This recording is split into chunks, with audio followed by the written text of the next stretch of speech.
Okay, so we're going to get started right away. We'll have Ed read the preamble to the meeting.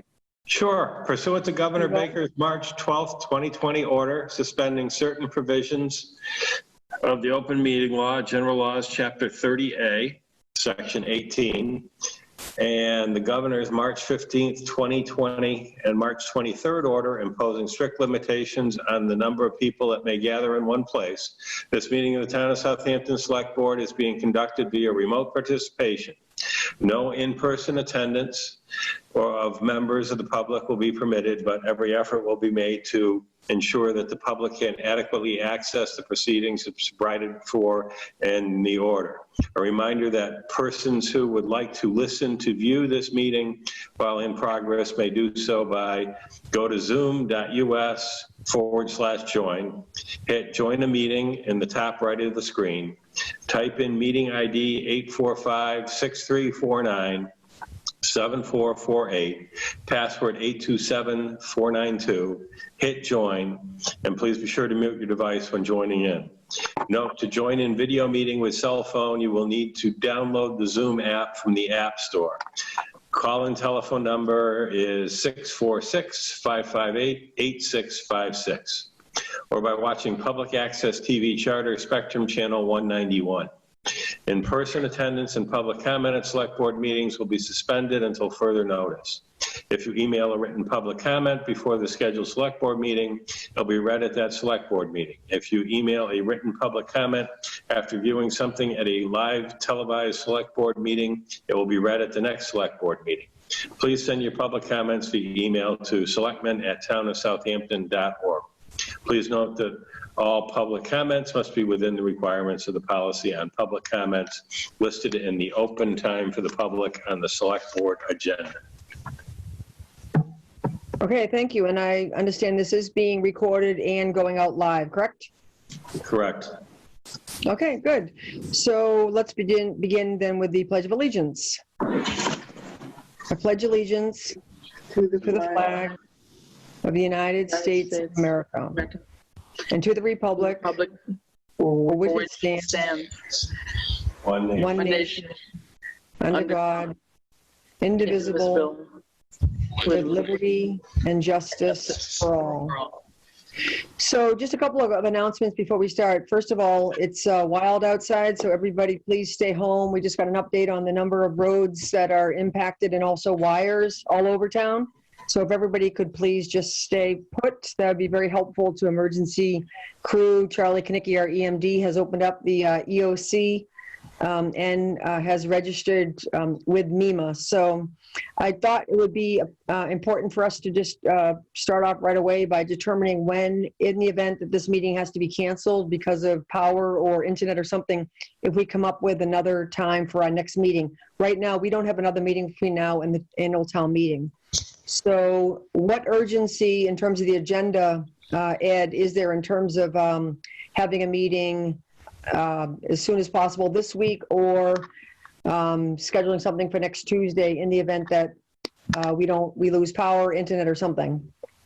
Well, so there is one item on here, which is the hearing for the possible quorum reduction, which is at 7:05 p.m. Yeah, that's supposed to be a week notice too, right? Yes. Let's see. I remember last time you left the meeting in order to make sure that it was scheduled for 7:05. Yeah. So it might be safe to, to do that in the event. I mean, we can't change the time of that and front load it. So right. It would make sense then to at least plan the possibility of having a meeting next Tuesday if we have to. Does that sound okay? Yeah, and we could put that right up front at like 6:05 if necessary. Okay. Okay. Do you feel like we need to have a meeting next Tuesday regardless of the weather or anything else? Are there other things that have to be addressed before the ATM? It just depends on where we get with the select select board duties and roles for the ATM tonight.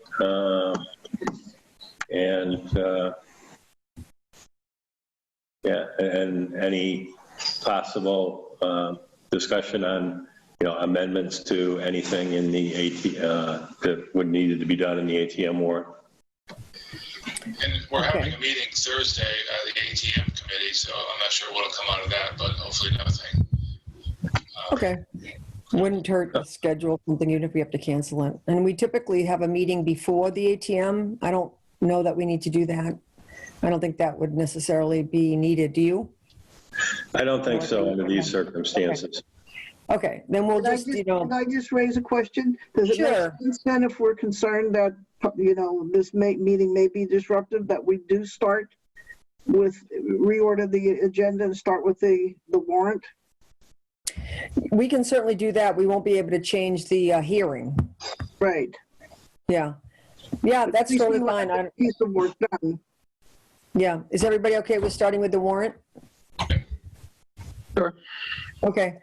The other thing I just want to mention quickly is, it makes it very difficult with Zoom to actually, we have rules around participation by the public and by other people. As we all know that have been on these calls, our meetings are long, we're all volunteers. It's a 5-hour meeting sometimes, especially when there's negotiations or executive session, that at no point have I willingly not or chosen not to allow someone to speak. If I felt like, we had to move on, I would never just ignore somebody raising their hand or whatever.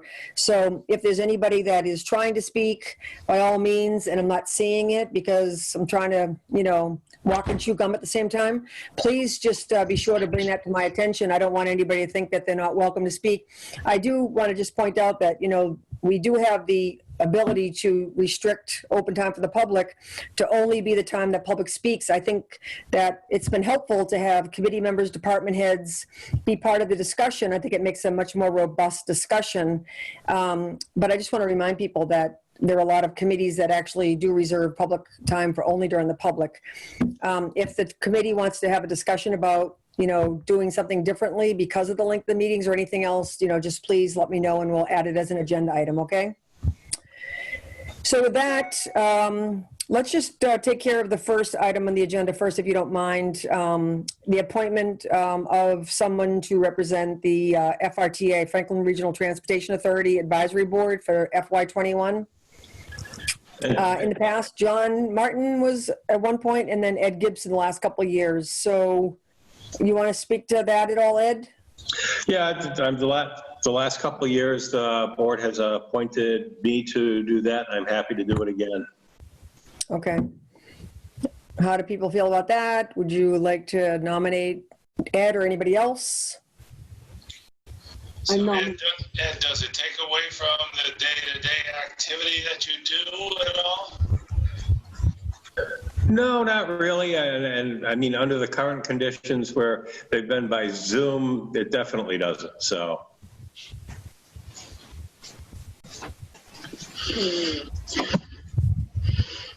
Okay. I nominate Ed to continue to be the rep. Yeah. Okay, that Chris made a motion. I'll second it.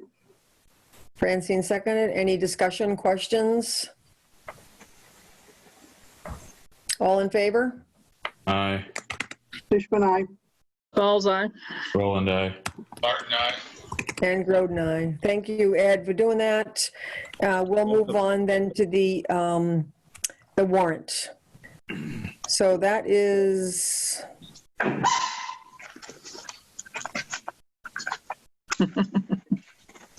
let's see, extended. I'm looking for it on the actual agenda here. Page 34. Yeah, it's quite a ways down. Okay. Thank you. Okay. Now, we already approved the articles for the warrant. Is this just a final sign? And we actually signed it. So Yeah. Is this just a final review of it with any discussion? Final review of it. It can be, it's also part of, the the roles and the duties of the select board members of, Right. you know, are you going to just leave the responsibility for reading the articles to the chair at the annual town meeting? You know, are you going to, you know, split it up of, you know, 3 or 4 between each of you at a time? But it's a final look at it, just to see if, okay, has anything changed since, you know, last week that needs to be addressed, or are we still good with everything that's on here?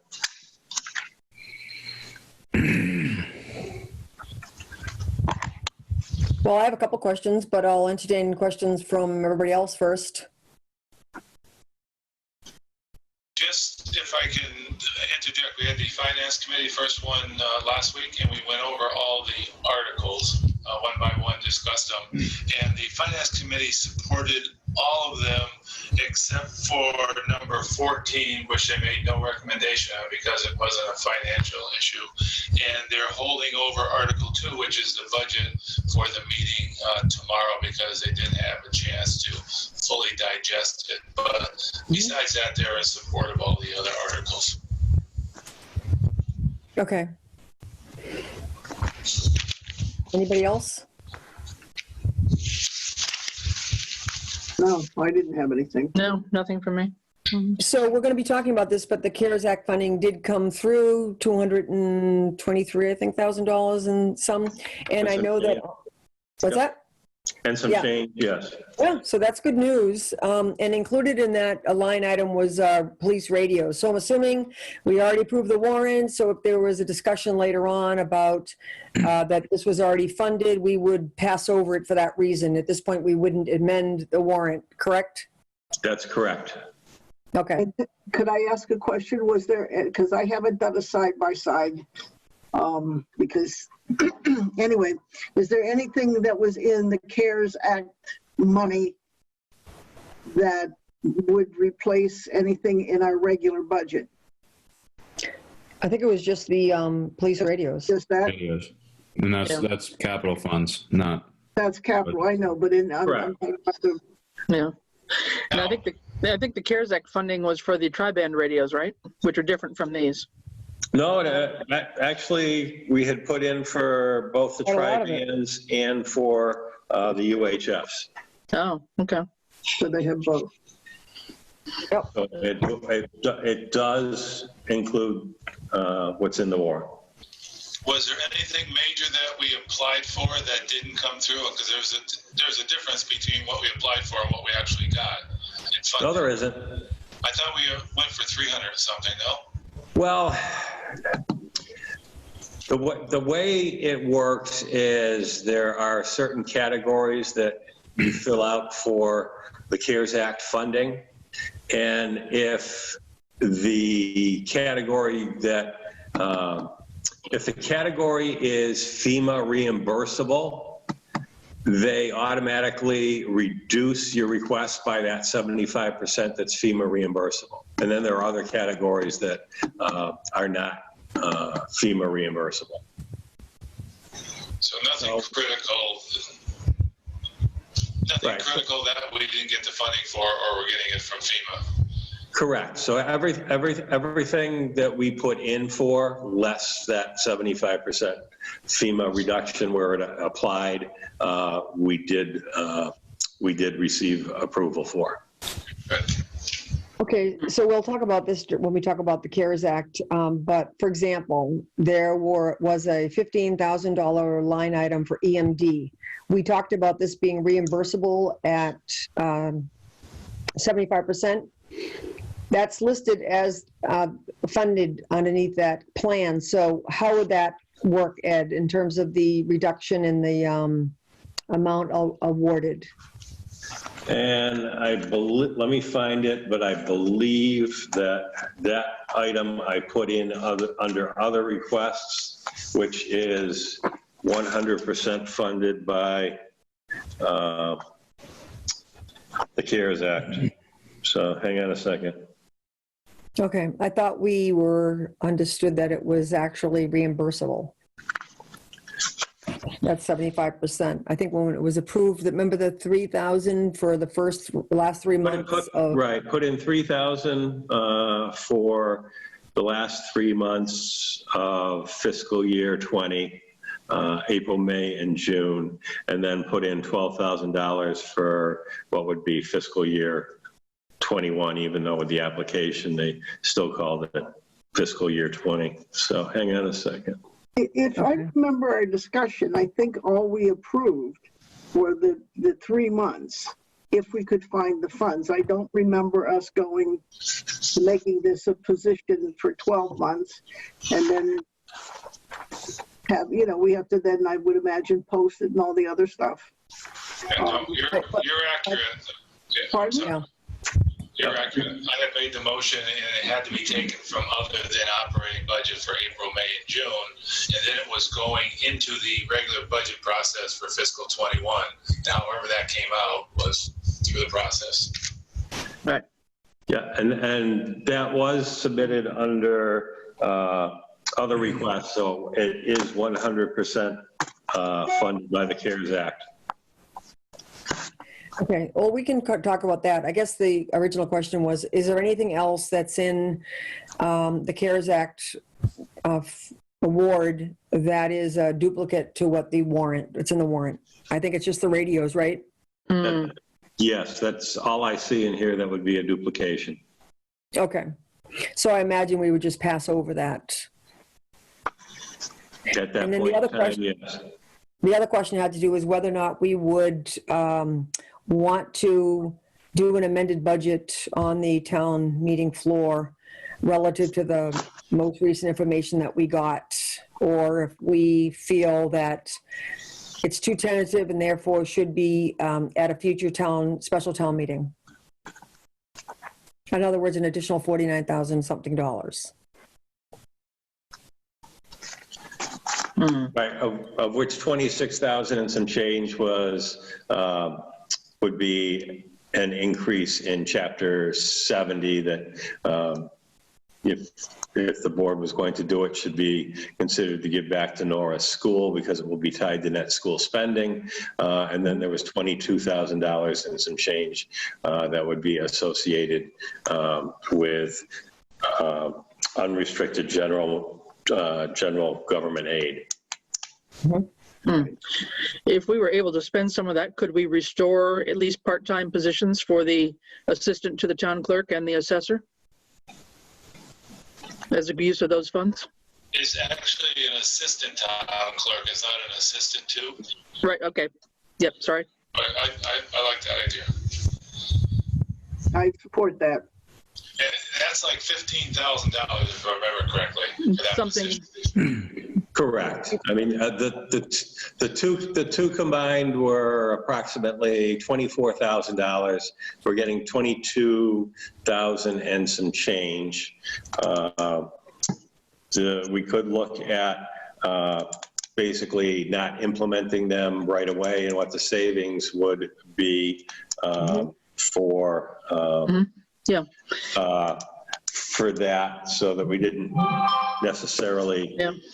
And the board could decide to restore a portion of those wages also, and not all of them. The other item that comes to mind is, Vicki and I are still a little bit, shall we say, somewhat concerned about the street lighting reduction, only because of the fact that that is tied to receiving credits to that account from our AgriGrid agreement. Vicki's reached out to the administrator for that to see if we can change that account so that those credits could possibly go to another electrical account. So we still receive them. If the account can't be changed to shift those credits, then theoretically we would still be responsible for the $545 a month not to pay Eversource for the street lighting, but for what we're paying to actually receive those credits from Agri-Grid to the street lighting. And then the other thing, just to make you somewhat aware of along the way, is that if you just take a look in general, that street lighting account was at $24,000. It was reduced to $4,000. So that's reducing it to about maybe 17% of an expense of what the original request and last year's dollar amount was.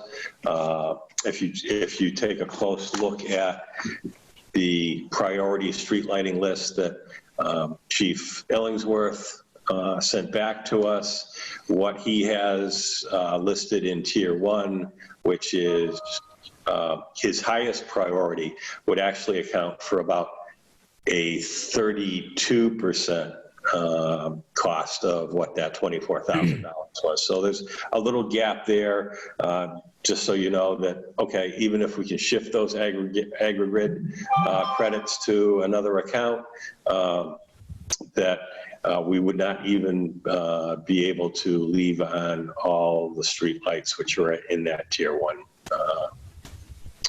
So if we add his Tier 1, which you said was about 30% of the 24, which is about $8,000, and the $4,100 that we're obligated to pay to the agri, whatever that is, that's about $12,000 of the $22,000, $23,000 that we have. I'd really like to find a way to put both of those assistants back in those respective offices. So since we're discussing this, I actually don't agree with that methodology. And the reason why I don't is, and not to be heartless here, but we spent a portion of the last budget cycle taking money from account line items that we probably shouldn't have taken money from in an effort to restore all of the admins and assistants. Now, these two line items do not have a person filled, so they're not affecting a name and a friend and people that we know in office. That's number one. And number two, I would just like to point out that the cut to the police department and the cut to the fire department, that is not a faceless, those are not faceless cuts. I mean, I've had a couple of discussions with those two individuals, and those are going to hurt each of those individual departments. So I think we need to be methodical about where we're using this. It's clear that we have a street lighting issue. We've only got 22,000 and change to do this. And at the end of the day, I mean, we really did run an exercise at the end of our last select board meeting where we were taking money out of accounts, almost, it felt, just to be honest, at random. And we were looking at revenues and expenditures from previous years. And we know for a fact that we've taken money out of accounts that we either run right up to the line on spending, or we most of the time go over. So, if we want to reallocate some of this at town meeting, I'm happy to do that. But we need to go through a methodical process again. And I don't think it should just be, oh, let's just restore these two positions, because at the end of the day, this virus isn't going away. These problems will likely come back. And for me personally, I don't want it to affect individuals and people. And so I don't necessarily personally want to restore and hire somebody and then in the event that more cuts come or budget process is affected downstream, and we have to renege on those commitments. I mean, the other thing that I want to say is that Ed, as our town administrator, was the only administrator that offered a pay cut in this, and I thought that was admirable.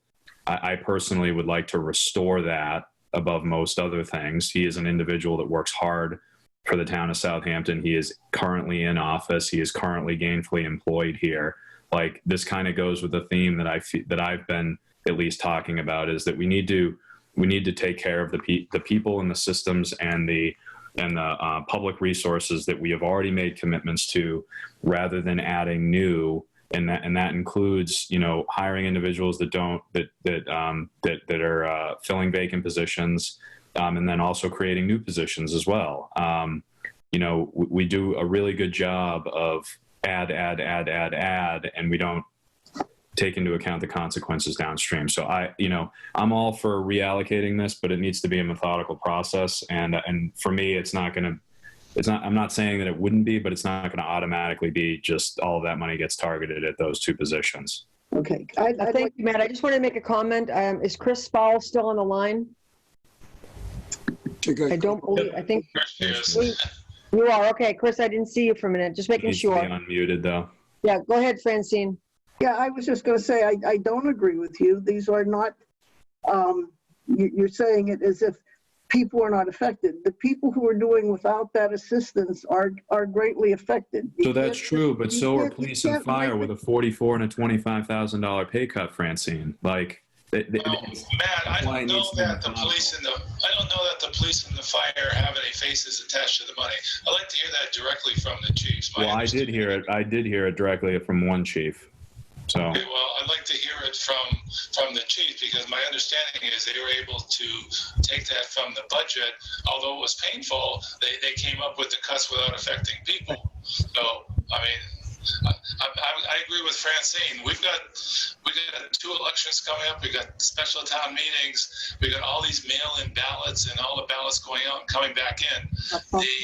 John, I don't disagree with you. I don't disagree with the work that's involved. But what I do have to just point out is that we ran an exercise at the last budget thing, and we were taking lines out of general government for money that we don't have. And I don't want to be too accusatory, but, you know, we ran that exercise. It was not well thought out. It was kind of a curveball at the end, just to be straight with you about that. And I think we need to be more methodical if we know that this money is coming back in. I don't think it should just be randomly applied at this meeting. Well, Matt, I mean, you know, I don't know if you're referring to me or somebody else, but that's just your opinion. It was random. It was a curveball. It was well thought out. From my point of view, putting those assistance back in, because we were cutting healthcare benefits from 2 of them, because we're cutting below 20 hours. We were affecting the lowest paid people, like we always seem to do with the budget, and not hit where the money is. I agree with you 100%. We should give Ed that portion back, but Lucy Dalton has just been great, and she's been hammered, and she's going to get hammered more. And to me, that's an important place to put some money, whether it's the full 15,000 or if it's a portion. I think she needs some help going forward. Well, why don't we just first of all decide, are we comfortable with an amended budget on the town meeting floor, and are we confident that the 49,000 something dollars are going to come back to us? Madam Chair? And, as opposed to waiting until a special town meeting. I know that Robert is trying to get attention here on the meeting. Okay, thank you for letting me know. Thank you. Robert Floyd, 166 College Highway. I'm not weighing in one way or the other, but if there is an intention to amend the annual town budget during the annual town meeting on the floor, the select board does not have any more privilege than the person in the back row doing it. So. Right. If you're going to consider amending it, you may open up Pandora's box for anybody to make a motion for any line item on the budget. Since you did mention this may be considered for a special town meeting, you might want to consider that. Yeah, and I was thinking that too, mostly because I don't know is that these numbers are finalized from the state either. I think they have to go through a number of different processes in order to be finalized. Can I just chime in? Chris needs to be unmuted. Well,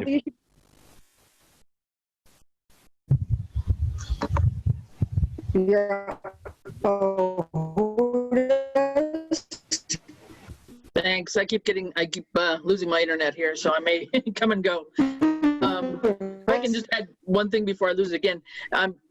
Followed most of that discussion before I lost it. Okay. I think, you know, a lot of things, you know, are happening right now with the elections, and obviously the assistant town clerk is, you know, this is the busiest time for the town clerk with the elections coming up in September and November, all the new mail-in ballot requests that have to come in, and then the ballots mailed out.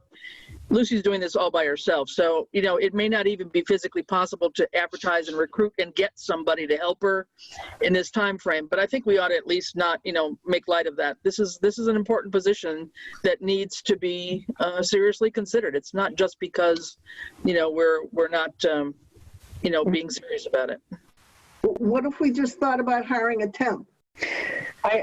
There's no long-term commitment. It would get us through this election and give her the help that she needs, and maybe by then we'll have a better understanding of final budget. I think it would be helpful for me to understand, like, she has election workers, she also has the registrars, and then the assistant town clerk. It would be helpful for me to have a little bit more information about the distribution of responsibilities. But at any rate, going back to the question that we had in terms of how comfortable are we, should it be something that we do now versus waiting until a special town meeting? Last time we were talking about a special town meeting, and I know we talked about the fall, but our last special town meeting didn't actually happen until January, if I'm not mistaken.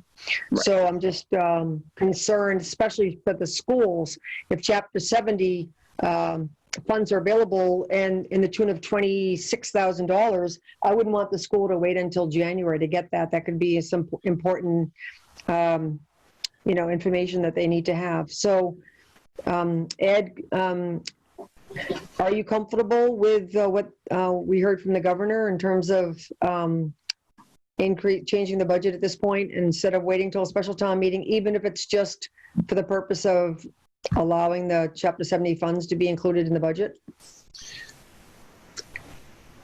I am, just because that message came from basically jointly the governor and this legislature, and actually had the link to,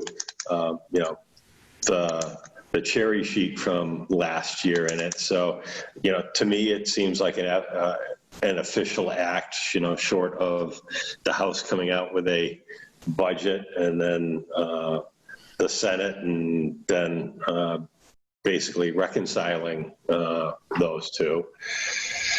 I don't think they would have done it. I think they did it just so towns and cities had a inkling of where they were actually going to go, because we had nothing up until this point. So, Robert's correct. Do you open up Pandora's box and, allow other people to attempt to make amendments to the budget? But, it would be, if we were going to have one in late September, early October, that's one thing, but, we don't know exactly how things are going to, play out with that, if it would be delayed or not. One of the things that I saw the governor announced today is as that positive rate is inching up here in Massachusetts, he did make the statement that, okay, nothing's off the table at this point in time, that they may have to look at changing the gathering size requirements and reducing them again, and making other restrictions on businesses to keep that down. So we don't necessarily know for sure where that's going.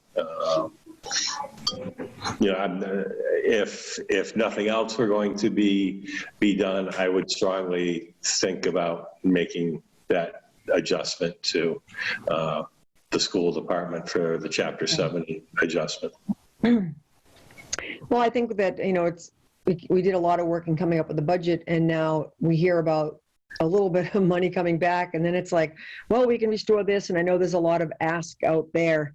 But in my mind, like, the street lighting is not just about the agri credits, it's also a safety issue. I think Ed should, restore his pay. And by the way, when Holyoke Medical Center finally last week got additional money from the federal government, I've mentioned several times about my cut and pay. Well, they restored everybody's pay. So I think if that's the case, then we should consider doing that. You know, Matt Rowland volunteered his family to pay $5,000 for a mosquito program, so that didn't get lost. I think that's important. I think the administrative assistants are important. So I think that Yeah, and that's all I'm suggesting is methodically doing this. right. Yeah. And just for the record to the select board, at least under these conditions, is I would respectfully decline having the portion of my salary that I suggested the board cut restored at this point in time. I am comfortable with leaving it there for this fiscal year under these conditions. Well, that's very nice of you, Ed. I think that we perhaps should have more discussion. I mean, right now, we're not changing the warrant, so let's get back to the warrant and then decide, do we want to have a special meeting, perhaps? And by the way, I mean, this came up before when the Finance Committee had talked about and brought forward a new budget for approval. And there was a lot of discussion about the fact that the Finance Committee cannot propose a budget. It has to be an individual. Am I right about that? Yes. So, so that would have to be an individual that would propose a different budget. It can't be the select board, correct? Well, it could be one of us on the select board. And Right. I'm just clarifying that that's the way it has to be presented, because there was a lot of discussion about when Michael Rosenberg did that he introduced himself as the Finance Committee. And so it'd have to be very clear that that was not the way it can go. May I speak, Madam Chair? Yes, please. That worked a couple of years ago when Rosenberg called the town moderator that afternoon to discuss it. And although he mentioned what the Finance Committee did, he was very clear, as he had discussed with the moderator, when he went to make the motion, he did it as an individual, 100%. What can happen is someone holding a thought and putting it on the floor, which seems too convoluted to the town moderator, and the town moderator can easily rule it out of order. So if anybody has an amendment to any article, it's best it be sent to the town moderator for review before the town meeting. Okay. Okay, so it seems like in my way of thinking, it seems like if we want to revisit this budget, do you think that's something that we should be doing now, or should we set up a meeting perhaps next Tuesday and discuss, or are we interested in just considering some person standing up in behalf of increasing the Chapter 70 funds to the schools? What would you like to do in terms of the process from here? I think we can figure this. It's $22,000. I think we can figure this out here and now and come up with a plan together, and then just one of us announce it. I mean, really what we've just got to sort out is the general government. Okay. So, I mean, one of the concerns is going to be, we want to keep this meeting short. If we stir up the pot too much, we may find out this is going to keep going and going. Can we amend it before the town meeting? No. Okay. Absolutely not. Once you have signed that warrant and it's posted, it is 1,000% out of your hands. Yeah. So whatever we decide, we should have written up in your hands prior to the town meeting. If there's going to be an amendment, I need it in 2 copies written, one to give to the town clerk and one that I can read. But I would love it ahead of time. If I hate to rule something out of order because of ambiguous writing. Maybe we do that then. Well, honestly, I think we should still do this because, Ed, do you have, some of this is kind of decided, right? Ed, do you have the minimum number of streetlights that we need to be, that need to be powered? That sounds like it's a priority. So is there a minimum number, or do we have to restore the whole thing for the cow power? It sounds like we just have to get to a minimum. We don't have that answer yet. Vicky's waiting to hear back from the administrator of that account to see if they can change that. Because we left $4,000 in there, I think. Right. How do people feel about continuing on with the agenda where, we'll be approving more or less the warrant as it is presented anyway, and then continue on with the agenda, and then depending on the time, depending on the electricity, internet, revisiting it now or setting up something for next Tuesday to specifically look at the additional money, because we don't have all the numbers we need anyway. Right. Why don't we put it on the agenda for next Tuesday? Because by then you should have the number from the Cal Power folks, right? Should. So you want to schedule a meeting, a hard meeting now then? I would rather not do that, but Okay. if we have to, then I will. I'm okay with it. Are you okay with just continuing on with the agenda, and then we can decide whether or not we want to revisit that tonight or whether we want to schedule a meeting? I'm okay with that. Sure. Okay, no, we do that. Let's just keep going then on the agenda. What else would you like to say in regarding that warrant right now, which is theoretically already signed and posted? Did you want to? I personally don't feel a need to pass the microphone around unless there are microphone covers. I mean, I think it's an unnecessary risk. I mean, the cloth masks are not N95s. They're not respirator masks. You know, Chris Fowles had offered to read the CPC articles. I'm totally comfortable with you reading all of them if you'd like to. I just feel that there's no real good reason why we have to take turns reading it. It's just an unnecessary risk in my mind. I agree. with you, Rini. Now, the only thing, Rini, is we've got to have a second, so I guess we can just do that without a microphone. Right. Yeah, I think we just yell. Not too loud though. You don't want to have a chant, if you will. The chant is uncalled for. That would be like choral singing, and can't do that. That's right. Chris, is that something you're willing to do? Sure. Yeah, I'll tackle that. Okay, that would be wonderful. Is there anything else we need to discuss about the warrant or about the rolls or anything else? Robert's got his hand up again. Robert, want to Yeah. say something? Okay. Thank you. Yeah. There's conversation going on with the bond counsel for Southampton, and Right. they seem to have been unaware, having looked at our bylaws, of Article 6, Section 8.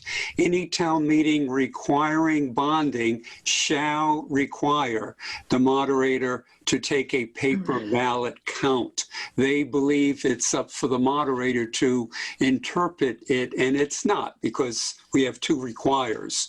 So the select board has no authority to change the bylaw before town meeting, nor does it have any authority to change a bylaw in a town meeting for immediate action. Every change in a bylaw has to be approved by the Attorney General. Yeah. Can I speak there? Robert, I saw your email exchange earlier today. If I'm not mistaken, we had, at the bylaws committee level, we had moved that section from the general government one to the town meeting article, bylaw rather, and that was on the last special town meeting warrant in February. Oh. So that also changed the language, I believe, from required to not shall require, but may require. Okay. And I think that even might have been one of your suggestions to us at the bylaw level. Yeah. But I don't know for sure whether all the things from the last special town meeting were actually approved by the AG. I tried to look on the website and I couldn't see it offhand, but And I just know something that to was double-check. proposed. That was one of the proposed bylaws. So that's what I was hanging my hat on. Very quickly, I have a concept in town meeting time, suspension of the rules. A motion for suspension of the rules requires a second and a 2/3 or unanimous vote according to circumstances. May not be debated, amended, or reconsidered, and may not interrupt the speaker. We've never used that in 20 years, at least. The moderator can interpret that, may waive the need to have a paper ballot for the bonding article. Can I just ask, why are we so concerned about a paper ballot, especially if they're like brand new issued and not used, and not like, they're not used more than once, so everybody just gets their material like they're going to get their material, and it's that piece of paper, and you hold it up. You don't put it in a box. Yes, you do.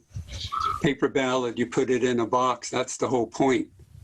They thought we were using historically, them to the count. teller would hand a box with a slit on top to somebody at the end of the aisle. They would then put in their yes or no, grab the box and pass it to the next person, who would then grab the box, pass it to the next person. When was the last time we did that? Would go last year. It would go all the way down the aisle, and then it would go to the aisle before. We didn't do it once because nobody could find where it was written, because Article 6 has nothing to do with town meetings, but we've done it for all other bond articles. So the physical handling of the box, people handling yes or no. No, that makes sense. That makes sense. I just never recall the actual box. I recall the pieces of paper. Excuse me, may I finish? Yep. Thank you. And so the tellers are concerned that they're going to be handling the box, taking out the paper ballots and counting them, even though they have a mask on, even though they have rubber gloves. That makes sense. Hey, Robert? Yep. I got a different take on the items that are still on the warrant, because even if that language has not been changed, the language that exists says for bonding. It does not say for borrowing. Therefore, if the borrowing on the SUV Cruiser and the Norris, or not the Norris, the HRHS were to occur through State House notes, I would say that's different. It's not, you're saying it's not bonding, it's borrowing. Correct. Okay. It is not technically a bond if it was through State House notes. Then you can check with the bond counsel tomorrow and straighten it out. Well, I already have an issue with the bond counsel, because last year when this came up, bond counsel told me that they basically would not enforce that particular requirement. So. Okay, that sounds good.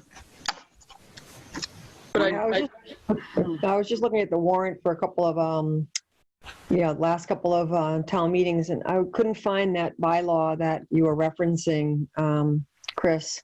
But Matt, you wanted to say something. All I was saying is and maybe I'm just blanking,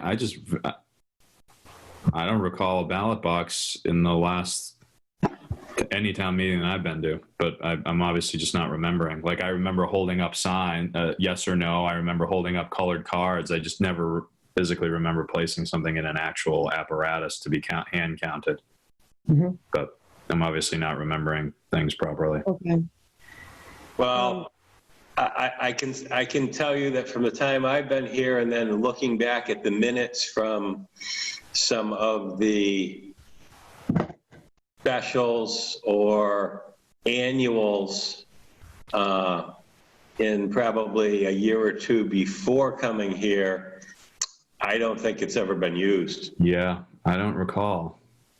Well, if it has or has not been used, the cat's out of the bag. We're all looking at this particular bylaw. So we need to find a way to not go against it.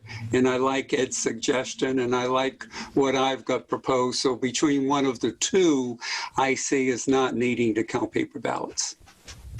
Do we need a motion to rescind our previous vote since we didn't have the authority to make that decision? Probably a good idea. Yeah. Okay. Would someone like to make that motion?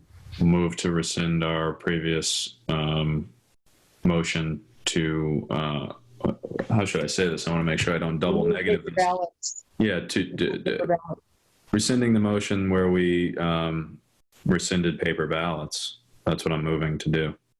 Okay. Just to be clear, rescinding the motion where we rescinded paper ballots at a previous meeting.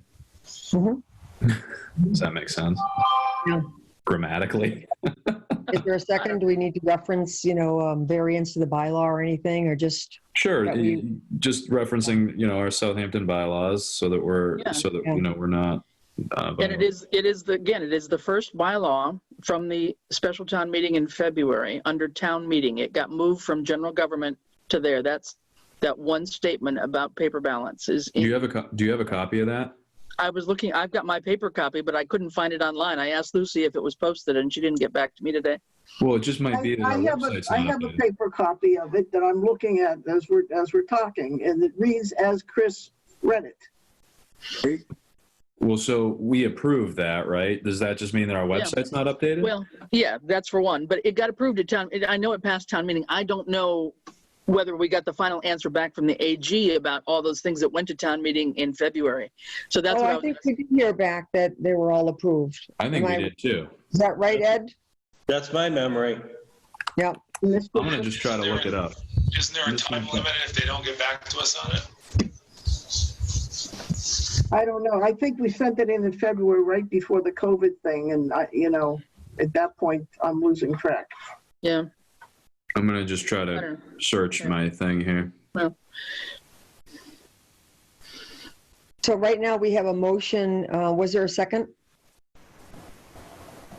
Did anybody second the Second rescinding for of the the vote? conversation. Okay, so Matt and then John. So if that actually passed town meeting, do we need this motion? I wouldn't think so. No. Okay, so I'm almost wondering if we should verify that first before we do the motion. Well, There. Lucy joined the meeting, so you can ask her. Yes, Good. Oh, Can't she's see the her. other one. Oh, yeah, she's right Do there. you have video and audio? no, we can't see her. She's got it tilted high. Lucy, could you tilt your camera down? Is she off mute? Okay. She's not, I haven't gotten to the point where I can unmute her yet. I see the top of her. Can't really see her either. She's coming on. It's coming on now. Connecting. Yeah. Now you can unmute her, Ed. No. She is.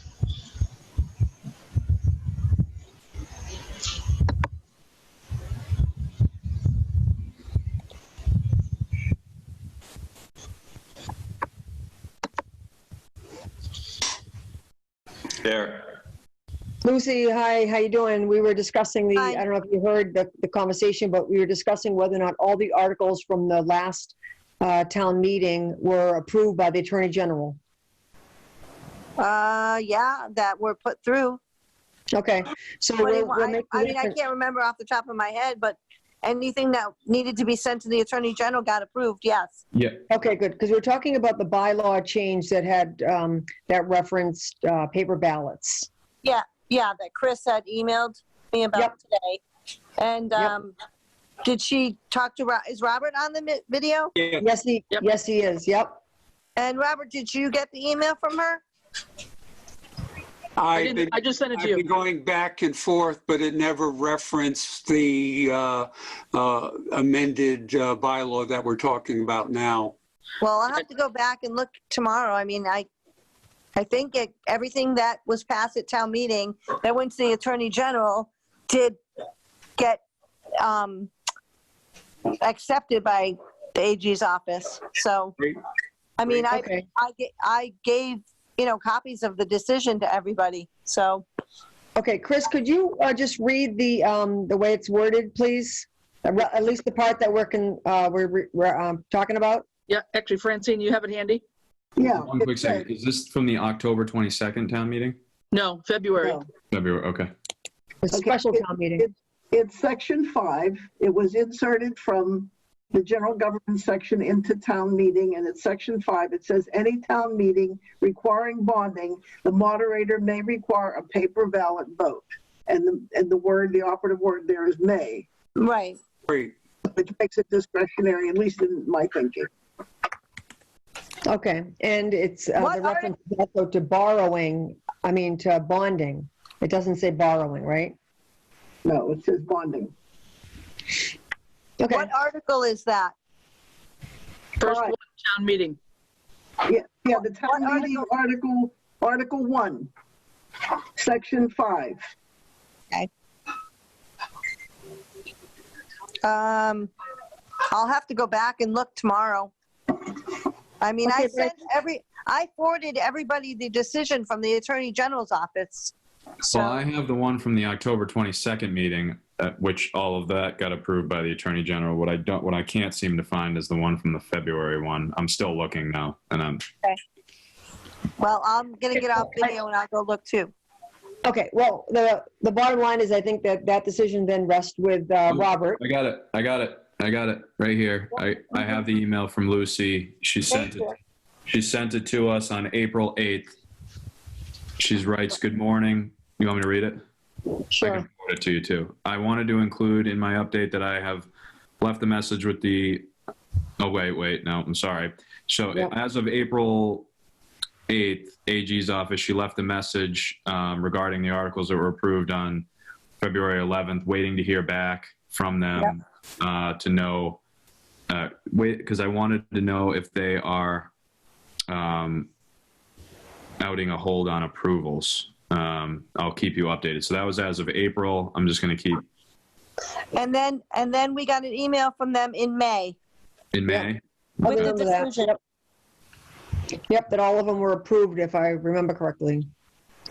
So it sounds to me that the decision about the paper ballots then rests with Robert, if it says that he may waive paper ballots. So we have a motion on the floor in a second to rescind our previous vote about the paper ballots because it's not really within our authority. So are there any further questions or comments about that? If not, all those in favor? Fishman, aye. Fowles eye. Roland, aye. Martin, aye. And Groden, aye. So in that case, I think, that will be the purview then of the town moderator. So any other decisions that we made about the warrant? Any other questions about it? It kind of exists as it does. We already talked about Chris reading the articles. Is there anything else that we need to do relative to the warrant? Just a clarification, am I reading the article and the motion or just the motion? Just the motion. Just the motion. Just the motion. Okay, well, John and Ed will give us an update from, and Robert and Tammy too can chime in about the if there's any further activity from the ATM Planning Committee. I don't believe we need to have a motion. We already approved this. We signed off on it. Is there any reason we need to have a motion about anything that we've just discussed, or just move on? Okay, we'll just move on then. Move on. We're not going to bother to do the select board and TA reports right now because we have a hearing in 5 minutes. So let's just talk about the ATM then, if we can just bring that item forward a little bit. Is there any further updates? Last meeting, we heard about a lot of great planning and activity about the town meeting. Are there any updates from last Tuesday? I don't believe you've met, right? You said you're meeting Thursday? We're having a meeting, a final meeting on Thursday to go over everything and make sure everything is finalized and that we haven't missed anything. Okay. Are there any other updates that you want to talk about right now? I would say the police chief in Randall went out there, was it yesterday or? I think it was yesterday, yes. To look at the traffic control and try to figure all that out. So they've got that under control. And the highway department had a number of handicap signs and other things that can be used out there. So we're all set for that. And everything's ordered, porta potties, the intercom system, all that stuff's all ordered, ready to go. Yes. Chairs, tables. Excellent. Robert or Tammy, do you want to say anything more about the planning? You have to unmute Tammy if you know. She says never mind. Okay. Okay. I know Tammy was doing advertising, the Mothers Club board and the Lions Club board. She sent an email around, so. Okay, great.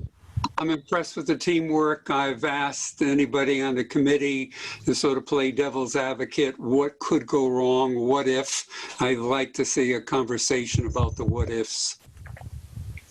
Can I say something? Maureen? Yep.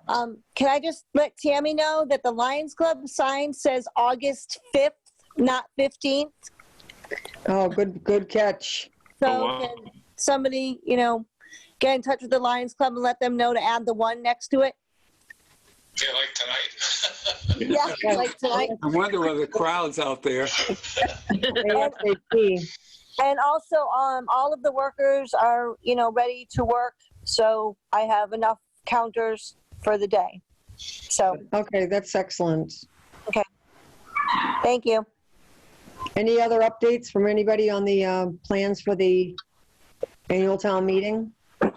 The town moderator article information session will be Thursday at 7 o'clock. And I offer anyone who has any questions, town moderator at charter.net.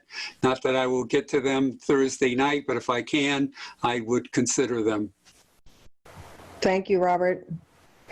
I think in terms of the what ifs, just wanted to make sure that in the event that I mentioned this last time, I think in the event of weather, at what point would the decision be made to have it on the 16th and, on the 22nd, and then how will that be publicized?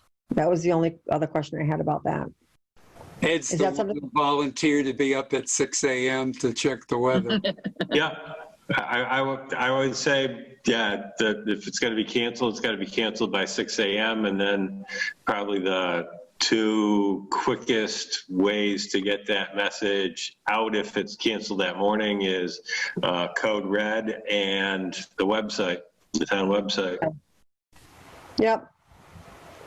And I think also Facebook, certainly whatever is put up on the town website could be copied onto a shared Facebook. That would be helpful.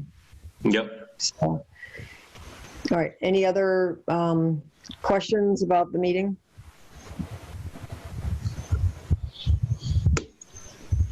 Well, thank you, everybody, for your help on the planning for this. I think it's what it's going to take to actually have it go off, safely. And there's the PA system, everything's all set for the microphones and all that? Yes. Okay. Okay, we might as well at this point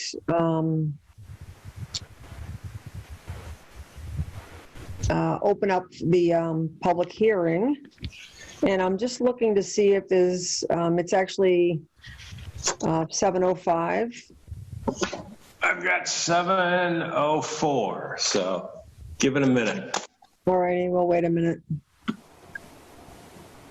In the meantime, we've gotten an update from the Emergency Operations Center is open, and it looks like they're making progress in terms of cleaning roads, opening up travel a little bit. So thank you to Police, Fire, Highway, Charlie, for all your work.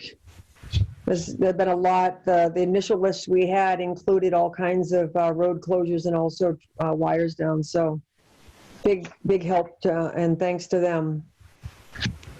And it's now 7:05. Yeah, and the Emergency Operations Center is closing at 7:30. That's good news. Okay, Yeah. Yep, It's a good sign. it sure is.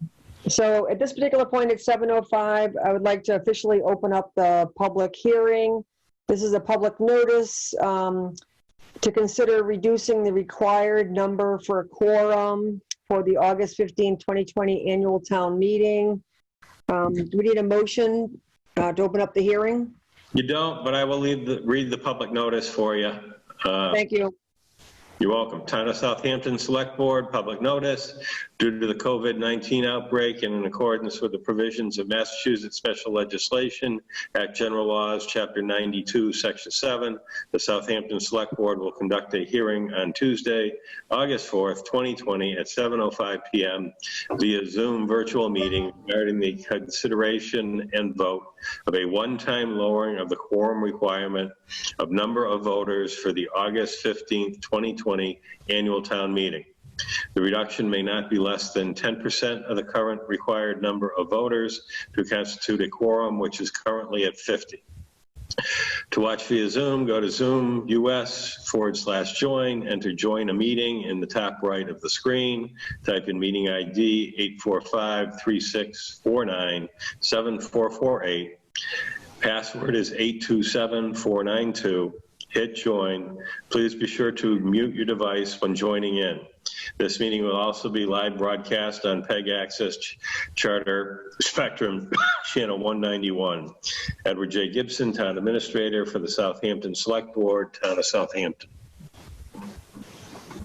Okay, thank you, Ed. So this is one of the allowances because of COVID to be able to reduce the quorum. We used to have a quorum of 25, and it was in a recent town meeting that we had voted to increase it to 50.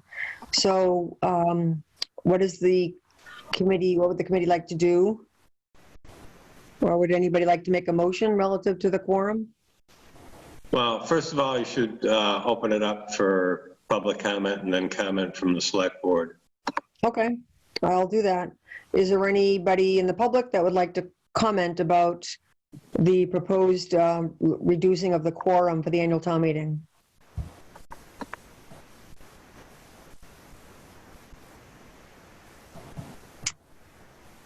Okay, hearing none, then I'll open it up to the select board then for comment. Well, I guess I'll go first since nobody else is. I've been thinking about that for a while, and I have some concerns about reducing it too low because a small group has the control over the whole budget process. And this year, the budget is so different than in the years past. So my feeling is that we leave it where it is right now, and if we don't get a showing of at least that many, the budget is Article 2. To me, that's the real critical one. But I think we're going to get enough people to show up to do this. My opinion. Yeah. Well, Anybody else? Yeah, I was thinking, I mean, we changed it from 25 to 50, and what would be the harm? That's been that way for many years. What would be the harm in going back to 25 for this particular meeting? Not that I don't expect that we're going to not get more than that, but in the event that we don't. Yeah, that was my thought too, Francine. Well, or in How the long case. did we have it at 25? Yeah.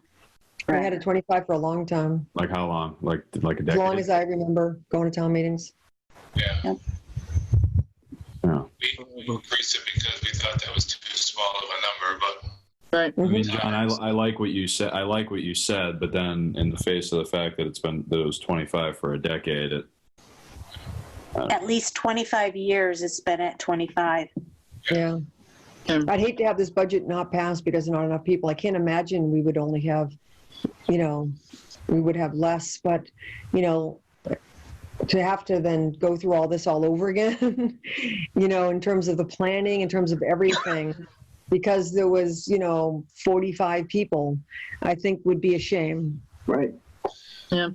I guess a question, it's probably to Robert more so, is Robert, if we reduce the quorum to a lower number and motions were presented from the floor, that same reduced number of a quorum could vote on those motions, correct?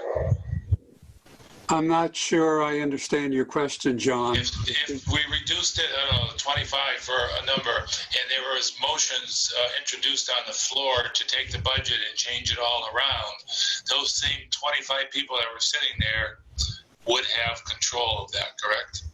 Yeah. Here's my thought on this, if I may, besides that question. Let's say there's a squall coming up, and maybe there's lightning, and we haven't called a meeting. People are running to their cars simply because of the weather, not because of lack of interest. Then you're going to need to reschedule the meeting and then hope for the same thing under maybe similar weather conditions. So my thought is to do as much as can be done to get as many people to the meeting as possible. But again, whatever number you set, you get one person below that, that could continue the meeting into another day. Yeah.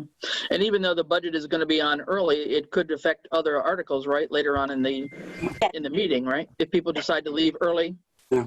you know, then the last few articles also are at risk. So it seems like we need to reduce it somewhat, but maybe, I don't know, is 30 a more reasonable number? I don't know. I have no basis for it whatsoever. But. It's an arbitrary number, whatever you pick. There's going to be pluses and minuses. You, I believe, simply want to prevent going one person below that magic number, revised number, and then having to set it all up another day. But again, like you mentioned, the budget's Article number 2, people generally leave as the meeting goes on, so it would be really the end of the warrant that you'd be concerned about. Yeah.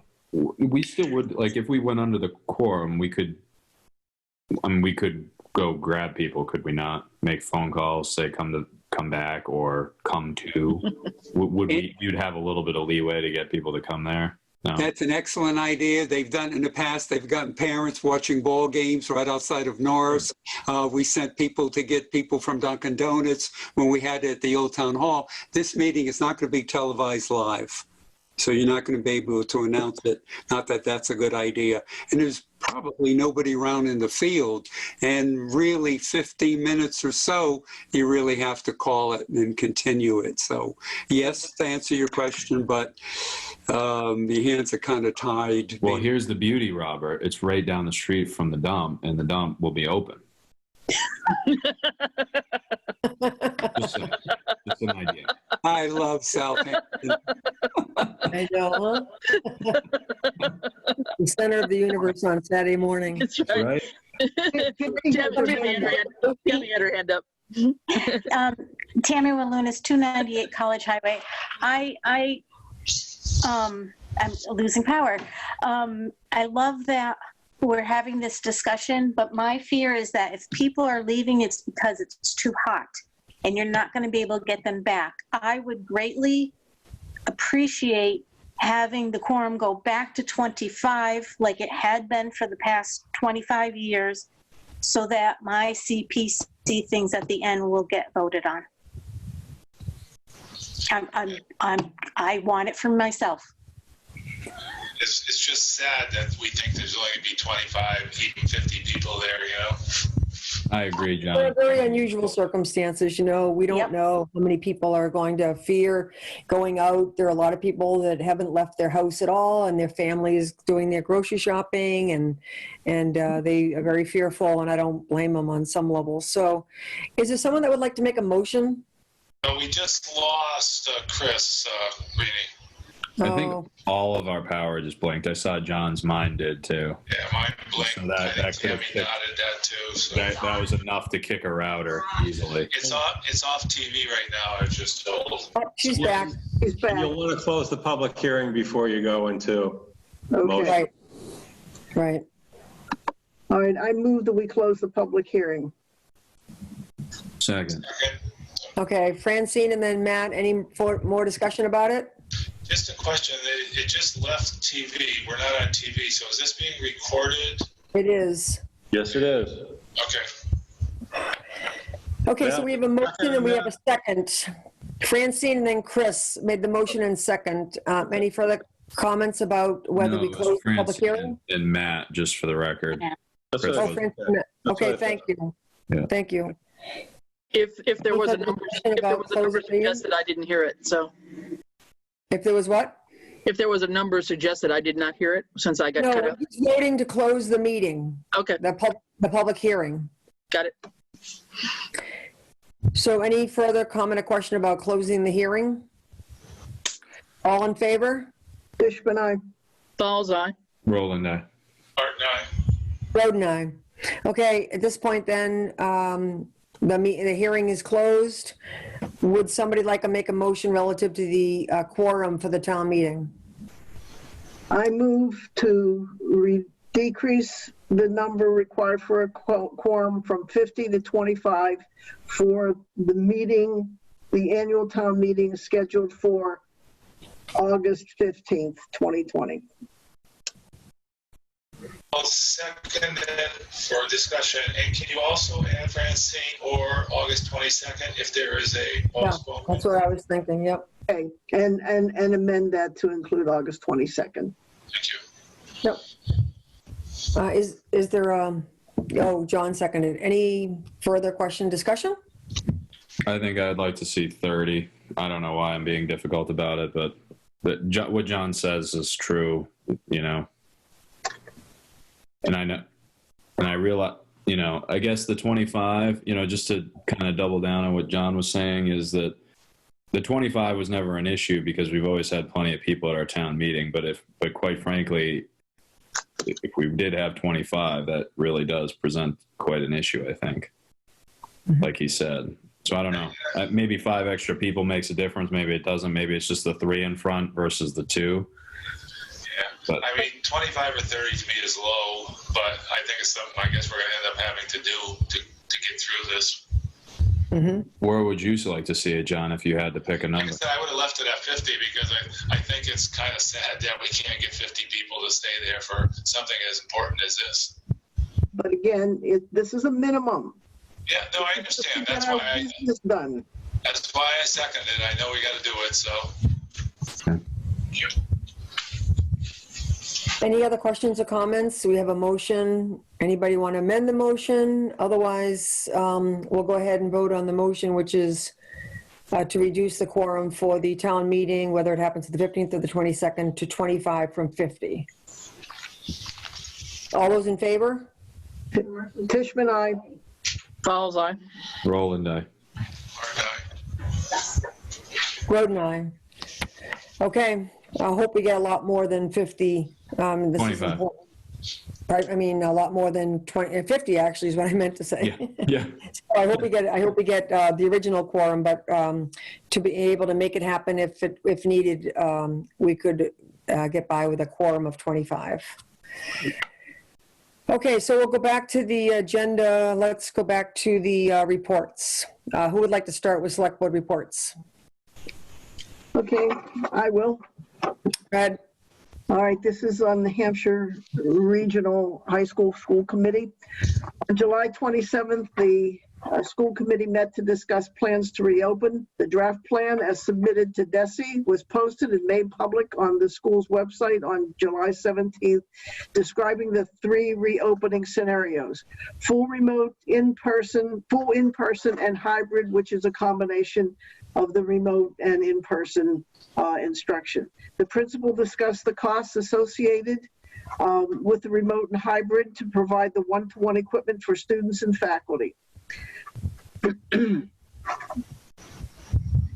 The regional school committee will decide which of the opening plans it will follow at a meeting which is actually taking place tonight.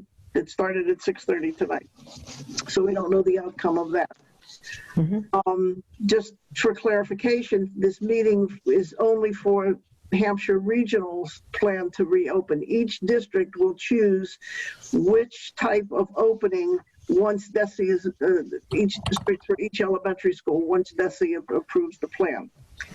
Regardless of the manner in which the school opens, the regional high school will need about $360,000 for computers, software, and other infrastructure to meet the instructional needs of their student body. The principal, Kristen Smitty, discussed her plan to acquire the equipment in a timely way in order to be ready for the opening. The school plans to purchase the equipment in the interim using school choice funds, which will be replenished when the school receives the money it expects from the following sources: $135,200 from a remote technology learning grant, $22,000 from Title I and Title II, $24,000 from elementary and secondary school emergency relief, and $146,000 from a vulnerability reporting source. It leaves the school with a deficit of approximately, for that equipment purchase, of $33,000. They have also applied to FEMA and MEMA, which will reimburse 75% of the COVID-related costs that they incur. As most people know, Governor Baker has reduced the number of required school days from 180 to 170, and school is now slated to start on September 15th. If you are interested in reviewing the whole plan for the high school, go to the Hampshire Regional High School website. Then just another follow-up meeting, the high school committee met on July 30th with the school committees of all 5 towns within the regional district.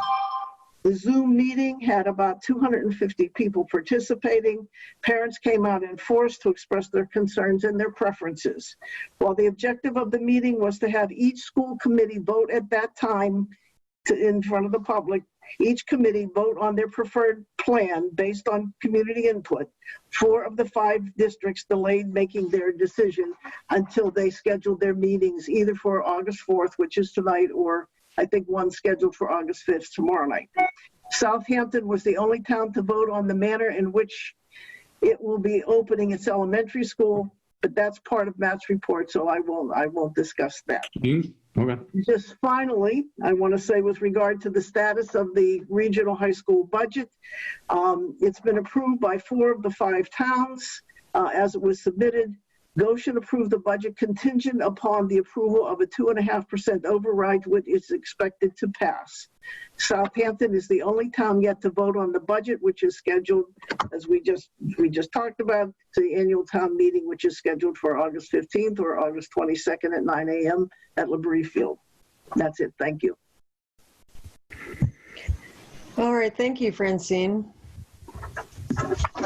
I can go as a continuation of her if you'd like. Sure. And Francine, I wish you do a way better job than I do at this, so I wish you had continued for me, but I will pick up where you left off. You can fill in the gaps if I make some mistakes. Yes, so Southampton School Committee I'm proud of them for this because it gives, the benefit of them having met multiple times, having deep discussions, engaging the populace, engaging the parents, engaging the teachers. They've put a lot of time and energy and hours into this. I'm sure that all school committees are, but my liaisonship is focused on the Norris School Committee. So I know that they put in the time on this, and I'm happy that they were able to come to a decision because I think that it gives the school as much time as possible to prepare for what's ahead. It gives them kind of a path to follow rather than being left in an ambiguous state. So what they elected to do, I'll just kind of read the motion that was approved because it's relatively short, but basically they approve a phased hybrid reopening plan with the goal of a full return to in-person learning after 4 weeks from the start of school. Exceptions will be made for students to attend all 4 days under the district's hybrid plan if they are deemed by the administration or DESE to be in the high needs category. Nothing in this plan shall be seen to restrict Southampton School Committee via special or scheduled meeting upon consultation with administration from accelerating or deaccelerating the plan. Any parent who would like to opt out of this plan may be full remote from day 1. Additionally, the administration is to prepare a COVID-19 monitoring plan. If this, then that, to be approved by the school committee no later than August 26th on what events within both Norris and or the general community that would cause pause and or reversal of this phased reopening plan. The administration's COVID-19 monitoring plan should also address the process for a full remote model with continuous updates as to the readiness of the district to be successful in a full remote model in order to ensure the highest possible level of educational service delivery and continuity for students. Notes on this are the plan needs to be flexible to adjust quickly as facts become known, but at the same time, we need to spend August focusing on a single path of return in order to provide the best chance of success for our students, faculty, staff, and community. So that was it in a nutshell. A couple of other things that are just worth pointing out and noting because I think that they're important, because a number of things were discussed with regard to this. One of the key issues for all schools that are dealing with this is the concept of busing.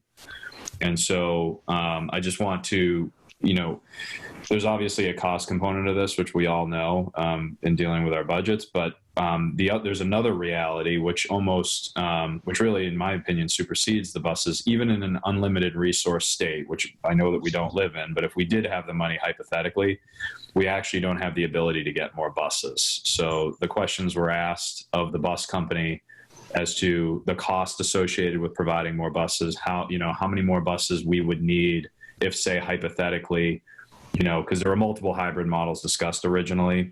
One included every student coming every day for a half day, so like morning and afternoon. But of course, that would require double the busing. And basically, in order to do this and to satisfy the requirements associated with the reduced bus capacity, because you can only have one, like bus capacity has been reduced to 30% of its overall capacity. You can only have one kid in each seat as opposed to up to 3.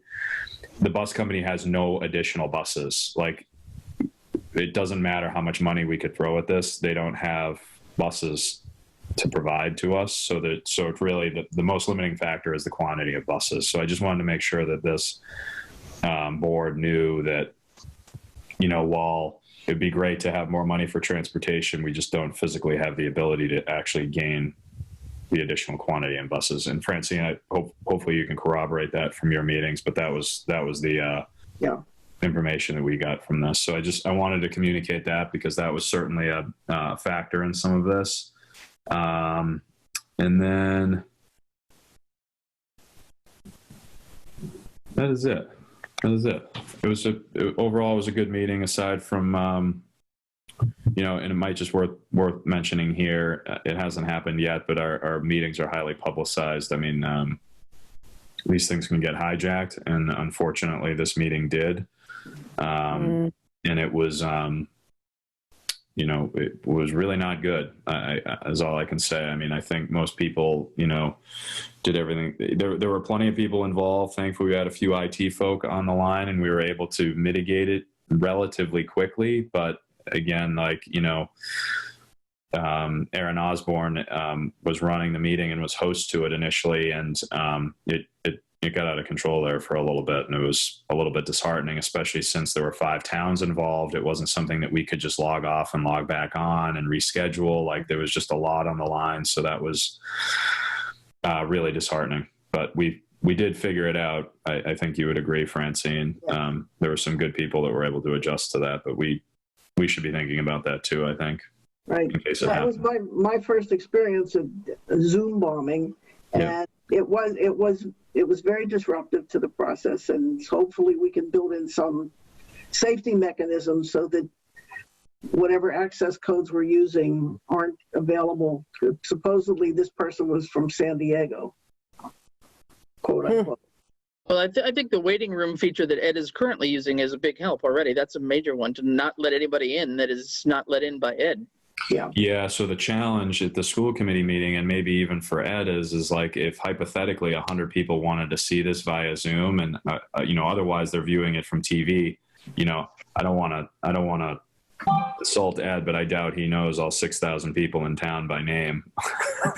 You're absolutely correct, and it's not an insult, man. I mean,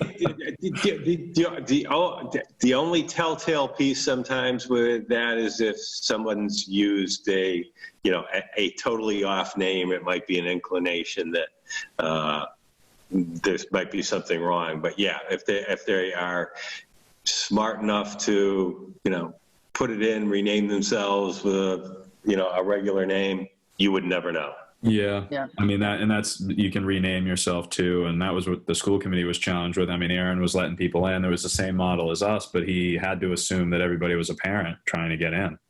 So you actually saw those people's faces?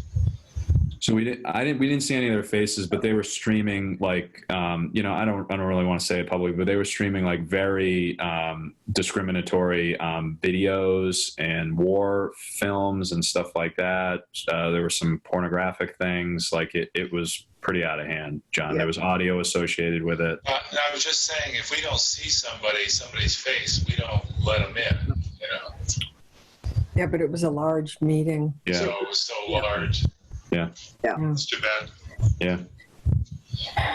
Okay, so thank you, Matt, for that. Any other reports, Matt or Francine? No. Do you have any? Okay, I can go if nobody else has. Can I just mention one thing because it has to do with the school? I did attend a meeting by Zoom of the chairs of the select boards of the 5 Hampshire regional towns, and the purpose of it was to nominate and elect a member who was interested in being a part of the negotiations for the opening up of the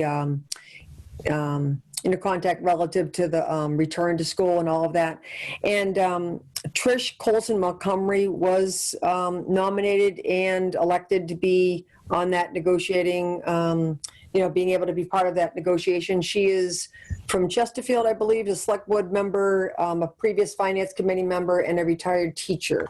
And so I just want to say thank Francine for offering to, and putting her name forward for that. But I think the other towns were quite familiar with Trish and gave her a vote of confidence. So she will be the nominating person for the Hampshire Regional, their upcoming review of the, I think it's for the purpose of ensuring safety and just talking about the reopening and all that. Yeah. Okay, so go ahead, John. About that, that's good news to me. Thank you. Okay. All right, thanks, John. Go ahead. Okay, so Finance Committee met last week, July 29th, and we had 4 out of 5 new members. So we spent a bit of time going over what the Finance Committee does during the budget process, a lot of questions that came from the new members. We elected a new chair, and Barbara Szymborski is the new chair. Ray LaCourse is the new vice chair, and Adam Cefalo was elected the clerk. So we've got the 3 officers in place. We spent an awful lot of time on the annual town meeting articles, going through them, and like I said before, they supported all of them except for one of them. I think it was number 14. They just had no financial bearing, so they passed on that. In Article 2, which was the budget, they want to talk about it at tomorrow night's meeting, which is at 5:30. And we went over the budget a little bit of detail. They wanted to study it for a week and come back tomorrow with some questions. So the next one is scheduled for tomorrow at 5:30 to be a Zoom. Planning board doesn't meet again until the 12th, so nothing new on that one. I just wanted to say that I was on that finance committee meeting, and John did an incredible job, like educating newcomers to, a governmental board, just on process, regular meeting process. I mean, these are things that it's so close to me because these are things that I didn't even know necessarily. But John, you certainly led that meeting, and I want to acknowledge that because you definitely helped them along with proper process and procedure and stuff like that, and that was good to see. Thanks. Yeah, thank you for doing that, especially with 4 out of 5 new members. Yeah. Getting everybody sort of up to speed and all. So thanks for that. Yeah. Was that recorded by? Yeah, I do. Was that recorded by any chance, John, so that we have it for future use? I believe Ed recorded that on Zoom, correct? That is correct. Good. On my end, just a couple of short reports. Board of Assessors met this last week. Nothing major going on, just routine business on exemptions and things like that. Nothing new in particular. And then last night, the Conservation Commission met. Again, mostly routine business. We did go over the notice of intent for the East Street Bridge and the order of conditions as proposed by the wetlands scientists. And I'll let Ed go through that in more detail in his report. And then the other thing is also on our agenda tonight, was related to some other land work that Fletcher Farm wants to do. And we get involved because we are a co-holder of the APR restriction on the farm property, given that when this land was put into the APR program back in the 1980s, the town actually contributed $2,000 to that, and therefore the town gets a say in whatever piece of soil gets moved around or building gets built or not. So that's on our agenda for tonight as well. So that was basically it for Concom. We talked a little bit about some trail work that we need to be doing, but just mostly routine kinds of things. Okay, thank you, Chris. On my end, the Council on Aging meets tomorrow at 4 o'clock by Zoom. The Board of Health has not met. They don't have currently a meeting planned. The Open Space and Recreation Committee did meet on July 23rd. This was the first meeting since being established by the Select Board as a standing committee. They discussed the membership and talked about recruiting the Park Committee Park Commission member. There is a member from the Park Commission who did step up to be on the Open Space and Recreation Plan. So the hope is that that person would also be interested in being a member of this committee. They're just general updates from the Friends of Open Space and Recreation Plan, and they continue the process of reviewing of open spaces in town, looking at maps, looking at contiguous properties and correspondences relative to that. And that's it. Ed, would you like to give your town administrator report? Sure. Let's see. First up, the annual town meeting is planned to be held at Labrie Field due to the parking availability as well as the enclosed fenced-in field. Portable toilets will be brought in and available. Due to the time of year and the heat, the meeting will begin at 9 a.m. and voter check-in will start at 8 a.m. And this is all on Saturday, August 15th. Which may be carried over to the 16th if necessary, and rain date, if required, is August 22nd. Plan is to try to keep the meeting to under 2 hours, and the ATM planning team will be having a final wrap-up meeting on this Thursday, August 6th, at Labrie Field at 10 a.m. Eversource is currently on standby for today's tropical storm hurricane impact, and I'm sure they've already been called here to town.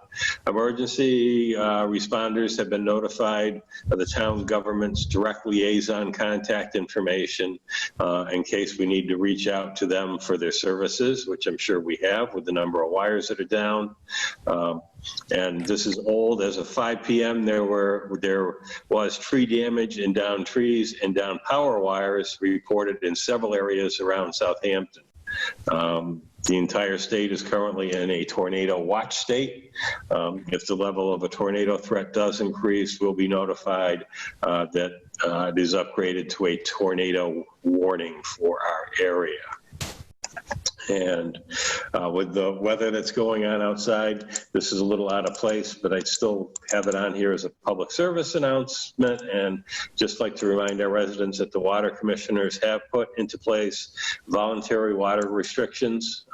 Limit all non-essential water use and no outdoor automatic sprinkler use between the hours of 7 a.m. and 7 p.m. 7 days a week.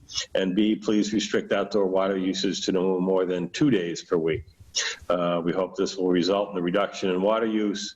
If not, we will have to reconsider implementation of mandatory water restrictions. We thank you in advance for helping us conserve and protect our water supply.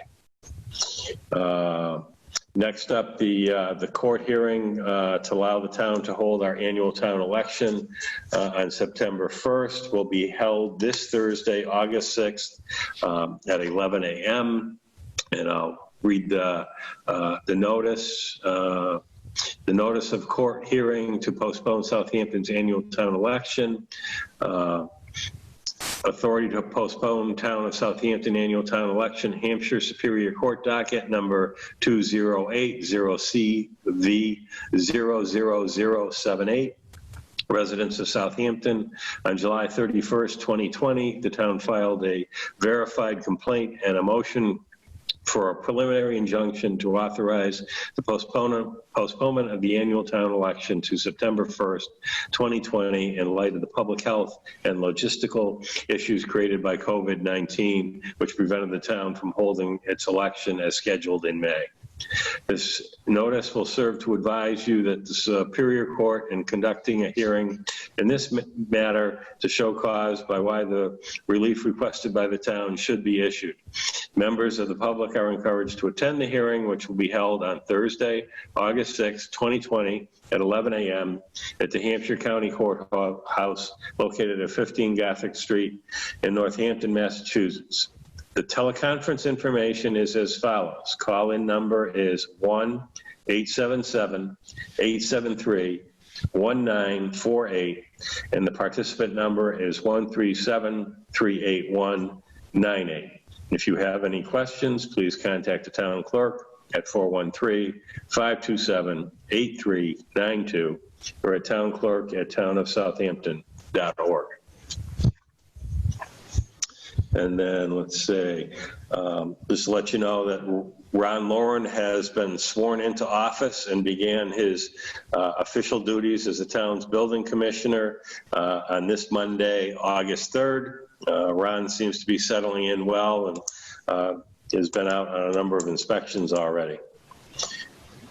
Then upcoming select board meeting, August 18th, and annual town meeting, August 15th at 9 a.m. at Labrie Field, which may be carry over to August 16th if necessary. And if it is canceled due to inclement weather on the 15th, the rain date will be August 22nd at 9 a.m. at Labrie Field.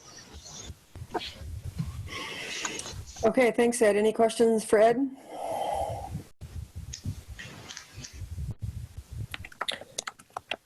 Okay, thank you.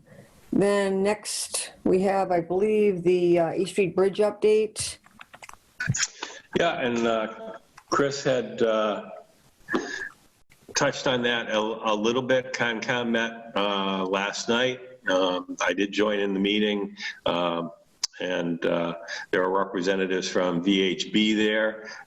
They're going through the order of conditions, and the Conservation Commission had a couple of questions on the updated plans that VHB had submitted, and they had requested them to make a couple of notations on those plans. One is that the riprap may only be used in the current locations in the current areas that riprap is currently located in, and not outside that.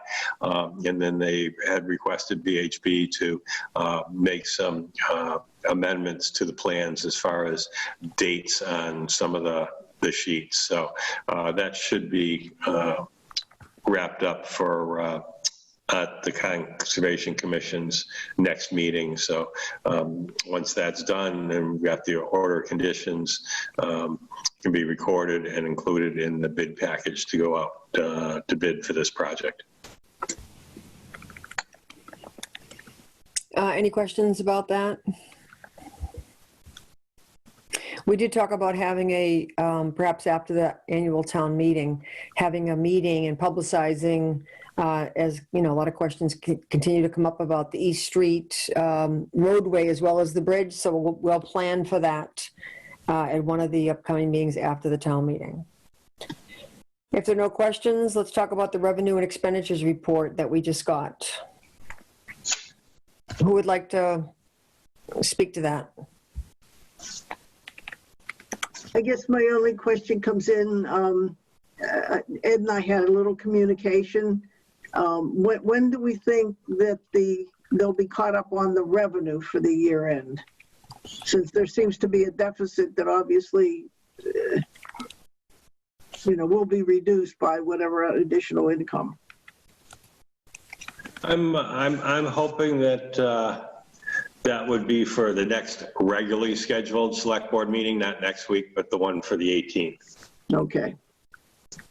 Okay. That's reassuring. Mm-hmm. Any questions about any of the line items on either the expense or revenue report? I had a couple on the revenue side. I'm trying to find them just for a second. And it's just because I'm not familiar with some of these. I think it was on the first page on the revenue was the charter tuition reimbursement. We had planned for about $12,500 to be received, and we got $47,000. So I just wanted to understand what that was. There were more kids that were coming into our district. Is that what the issue is for that? Which item was it, Chris? The charter tuition reimbursement, the first page under state revenue. our plan had been, our estimate had been 12,500, and we seem to have gotten 47,000. Right. And usually that number may be off one way or the other because what the estimate is pulled from the cherry sheet, which is based on basically last year's charter school attendance, and the state will reimburse the district for some of that. However, the following year may be different, and it also isn't finalized from my memory until the count is taken in the month of October. So then it's adjusted from there as far as what that reimbursement may be. So that's one just from the cherry sheet numbers of the estimate to the actual. There can be a difference, actually one way or the other, Okay. as to less or more. All right. Another one right on the same page, the very last one, I just don't understand what it is. It just says tax exemptions. And that one too was estimated at 37,000, and we apparently received 7,000. So I'm just wondering what that refers to. I just don't know what tax exemptions mean. Basically tax exemptions and abatements, but tax exemptions are for people that apply for it that maybe, over seniors and maybe blind. Right. There are other pieces that go along with that. And my recollection is that was one of the deadlines that we had. They may have extended it. Had extended, so that may be one that changes. Yeah, okay, all right. I think that's it for a minute. I'll let somebody else go while I look for something else. Anybody else have any questions about the revenue and expenditures?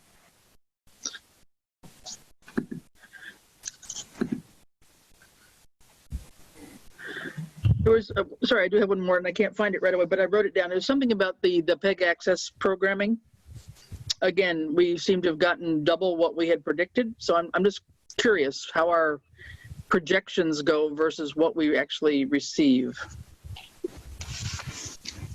If my memory serves me correctly, that was an adjustment that was made. It was based on the year before, but we changed our methodology of how that was funded, and we had to actually amend that. I believe that I think it was the October special town meeting. So normally what we receive is going to match what we pay out, and that figure is usually around probably $68,000 to $70,000.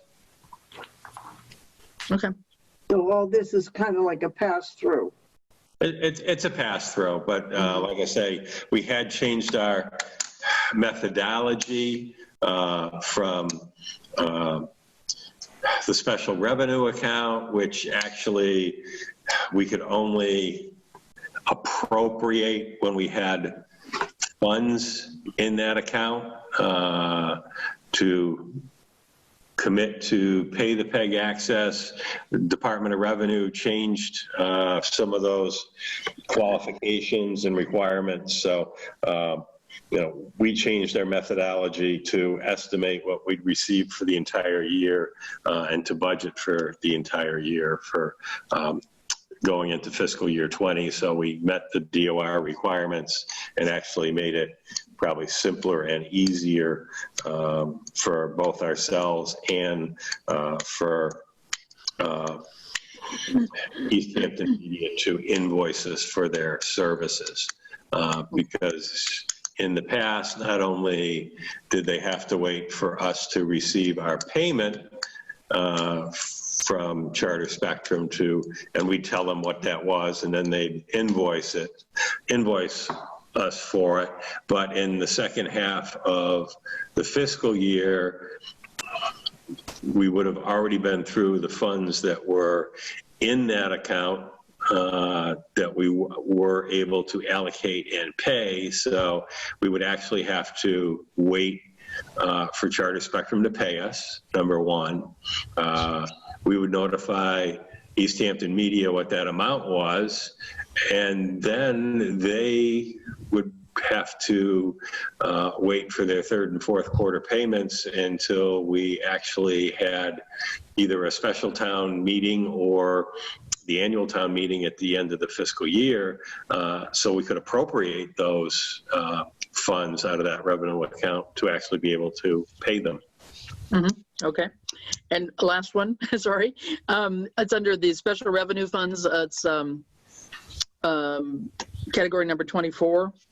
There's just something called planning grant for 22,000. I was just wondering if that was the MVP grant or something else, because I didn't see the MVP one mentioned as a revenue source for us.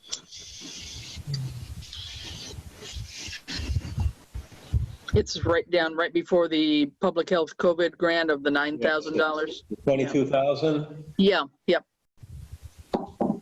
While it doesn't say it, that 22,000 does ring a bell as being the MVP grant. Okay. Okay, thanks. Sorry to take up so much time. I will definitely confirm that for you. Okay, thanks. I have two questions, Ed. One of them has to do with revenue. Remind me again on the sidewalk revenue. Is that, I believe it, you explained it once before, that there's a certain fee that's paid. Is it by new homeowners? What's the, I don't have it on me because I highlighted a previous edition and then we get a couple of new updates. So I don't have it handy, but does that ring a bell? The ambulance revenue, I mean the sidewalk revenue? Yeah, but basically what the planning board has approved and allowed is a developer comes in and puts in a development. They are required to put sidewalks on both sides of that street of the development. The developer can opt, if they so wish,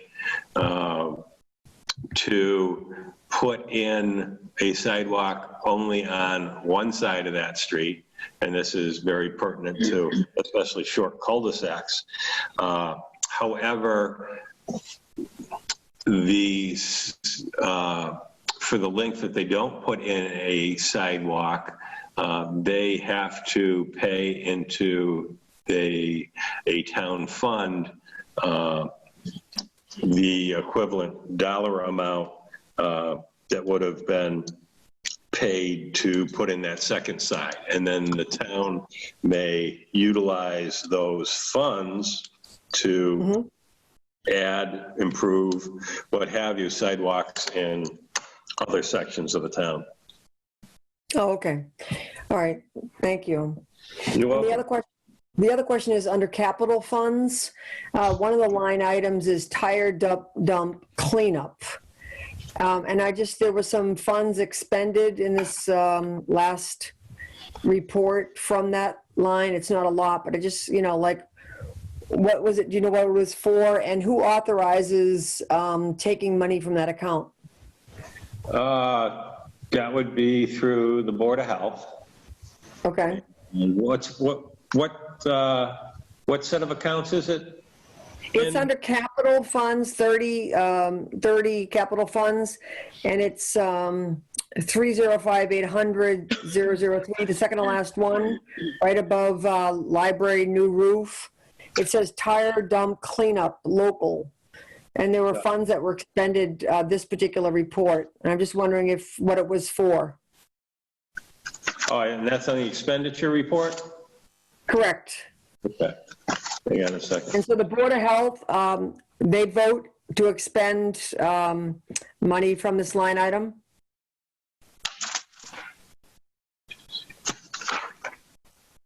And I'm thinking that it might be for the advertisement for the invitation for bid, but hang on a second, let me find it. Yeah, 27112 was the advertisement for the invitation to bid for that property. Okay. And the Board of Health has jurisdiction over that account? Correct. And I had asked them if we could use it for that because otherwise we didn't have funding to advertise that bid. Okay. So that was at the cost of putting it in the Daily Hampshire Gazette as a legal ad. Okay. Any other questions about the expense and revenue report? I just got one. It's just from FYI for myself is when we were talking about the library, we have to spend the minimum in order to keep the inter-town lending books going on. So we budgeted for that amount, but yet the library has done a good job of keeping it under budget by quite a bit on some line items. And also on the state grant line item, we've got a grant of roughly $22,000. We only expended roughly $9,000, which is 40%. So does that affect our credentialing by not spending the full amount? We may not know the answer with people online here, but it's just, I know we talk about meeting that minimum a lot. So if nobody knows, I'll follow up with Barbara at the library. Yeah, the grant shouldn't, and it should be the budgeted and the expended amounts. And, you know, my guess is because of the last quarter of the year due to COVID-19, that in a normal year, even if it had affected that it would probably be waived. But I'll find out from Barbara for you. Okay, thanks. Okay, and just one last question, relevant, same as I asked about the revenue. Is is everything posted in the expense section of this report for this year, or are we still going to see a change in numbers coming? For any encumbrances that occurred after June 30th, there may be some future payouts, but usually those are recorded in a different account for fiscal year 21. Okay. That would go similar to Article 1 that we have on the ATM, right? Right, but that's a nominal amount of money compared to what's in this report. Mm-hmm. Any other comments, questions? Then let's talk about the extended accident and sickness insurance update.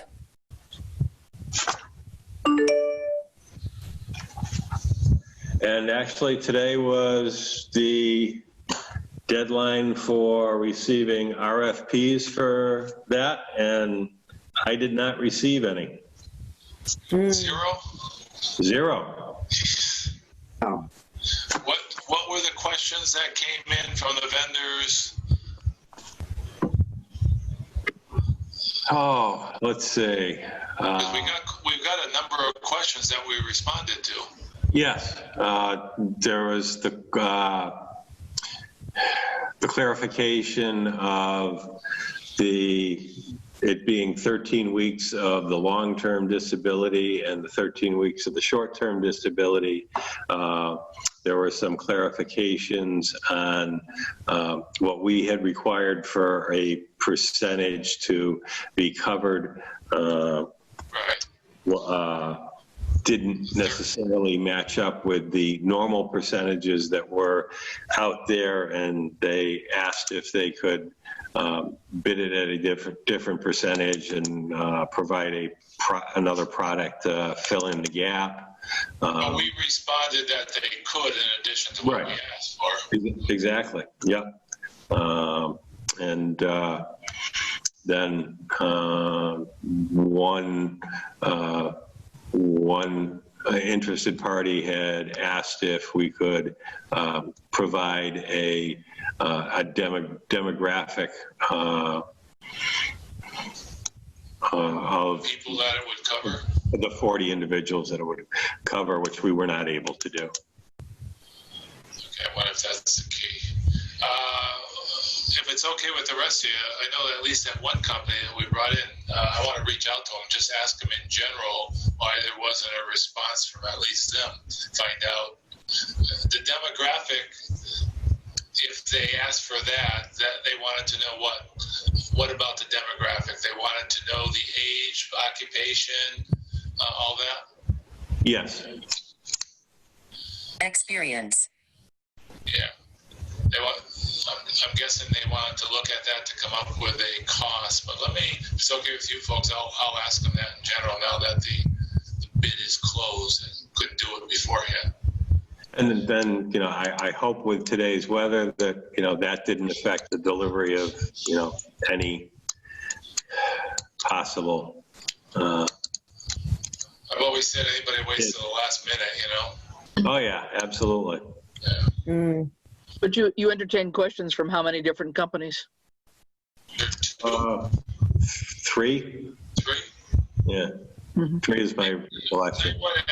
I'll talk to you off on the side. I'll get the name of the 3 of them, and I'll call them all just to query them as to why. If there was something that they really needed we didn't provide, then we could decide if we can do that and go back out.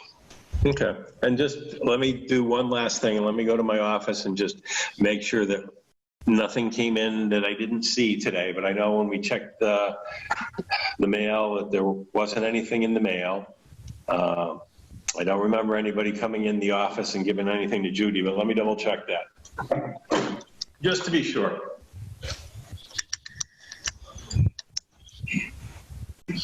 John, do you think that we would be like, this, like, are there things that you think we would actually be able to adjust without much controversy, or? Yeah, I mean, again, I did that for about 40 years. Once in a while, you get somebody that wants a certain piece of information. And it sounds like maybe the demographics here would be the one that they can't give you a rate on unless they know the ages, the occupations, and all that. I mean, we can't give them names or social security numbers or anything like that, but we should be able to give them general specifications. But let me confirm and see if that's what the issue was. Okay. Because if 3 sent in questions, at least we had interest. So there's got to be something across the board why none of them sent in a response. It happens on occasion, but not that often. Usually what I've seen, if people don't have all the information, the cost that they give you is inflated to, a CYA type of thing. Sure. Yeah. With the, Well, I imagine with the the various footnotes. Sorry. Yeah. Go ahead, Matt. No, I was just saying with it footnoted what the CYA items are. Like this is what we're planning for. If you disagree, then let us know. Well, I can see how any insurance may not want to take a risk depending on the various occupations involved. And age. I mean, if they need like demographic information and occupation information, I mean, that tells a tremendous amount about the risk. Yeah, but that's information we can, give them without exposing any individuals. You could probably even bundle that to say, there's X number of people between 30 and 35 or 30 and 40 and, 3 are firefighters and 2 are whatevers, right? I mean, you don't have to get too detailed. Great. No, absolutely nothing. I'd be more inclined to share occupation, and because that's, a little bit more public than to share any demographic around age or gender, that sort of thing, even though that highly determines risk. But I think to Chris's point, if you give an age range, Yeah. But that might change over time too, True. That will. Yeah. Oh, it will. It would, yeah. So I would feel better if there was a motion made to authorize John to reach out to some of the companies that had questions, just so that it's kind of authorized by all of us So to moved. communicate. Okay. Is there a second? I'll second. Okay, so the motion is to authorize John on behalf of the select board to reach out to the companies who may have expressed an interest in bidding on this, but did not end up, to find out why, and also what other questions they might have, or what might have made it more doable for them. All those in favor? Fishman, aye. Fowles eye. Roland, aye. Martin, aye. And Groden, aye. Thank you, John, for doing that. Okay, no problem. And ready to move on to open space and recreation plan. So I'm on that committee, and we just met the end of last week. Ken from Pioneer Valley Planning Commission has really, actually sent out a draft, I think more or less of a final draft, or as close to final as you can get, and basically asked the committee to read through and provide edits. But I think they're getting very close, wouldn't you say, Ed, to having that, and the plan is to have it done by the end of August at the latest? Yes, that's correct. And we were going to have one more meeting, which we had set the date for. And I will let you know that Ken sent me an email today, and he actually had made a mistake and double booked it. So I've reached out to him for his availability. We may actually, between his availability and ours, may have to look at doing something during the day. But I will be sending something out to the committee members tomorrow around his schedule to see if we can come up with another date and time to finish that up. Mm-hmm. So it just is a matter of putting it together and then getting letters of support from a number of departments in town, and then submitting it more or less. Is there anything else, Ed, that you want to say about the open space and recreation plan? Yeah, I believe we also need to have, I think, I think it's a public hearing, so I will double check on that too. Okay. Okay, that sounds familiar.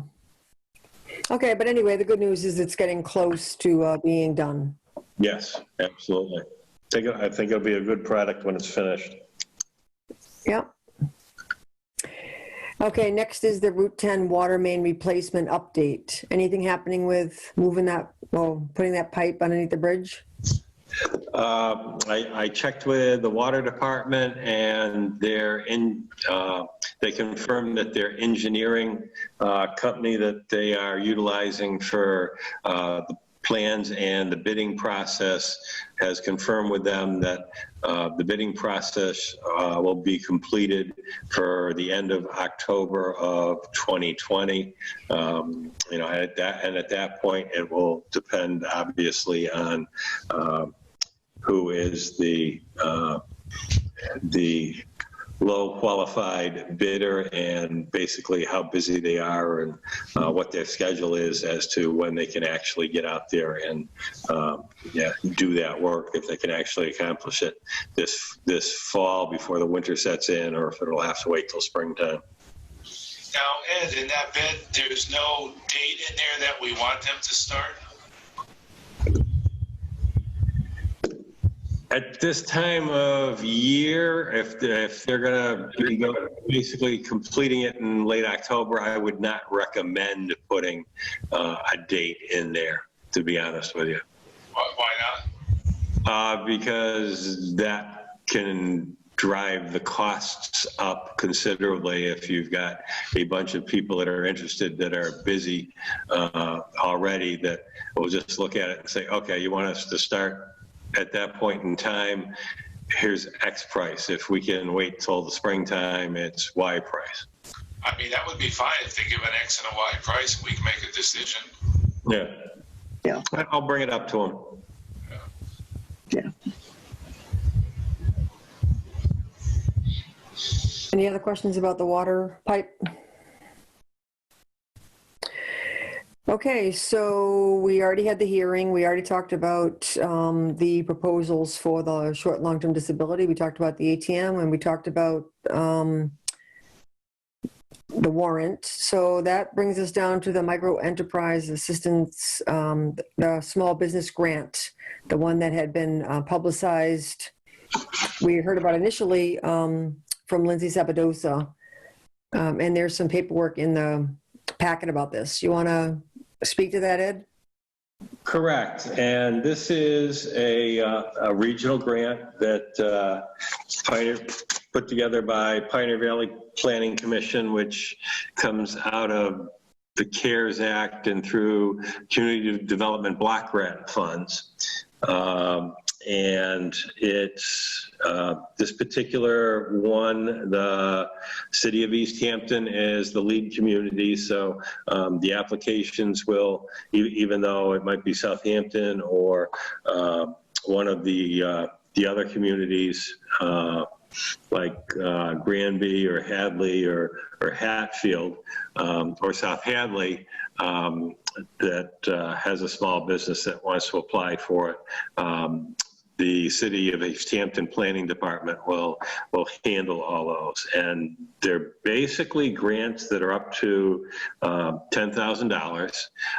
And they're for small businesses that have up to 5 employees. And the owner of the business has to be one of those 5 employees. And it's for businesses that have been affected by the COVID-19 and, to help them be able to bridge that gap and stay on their feet. And how much is available to Southampton, or do we know? Is it allocated by town, or? My memory is it is. I know the original grant amount that was put in for all the communities was $1 million, and they received $900,000 for that. So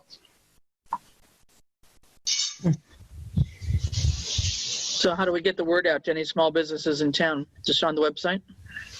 Exactly. We putting the link out there so that they can.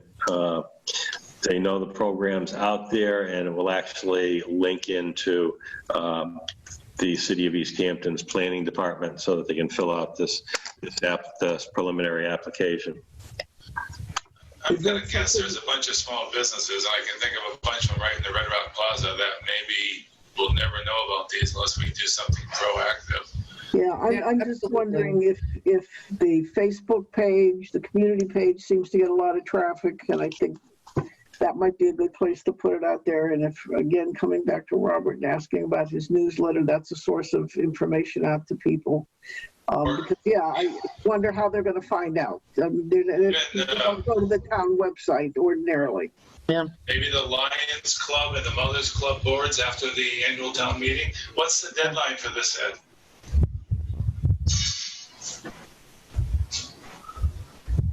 It's ongoing.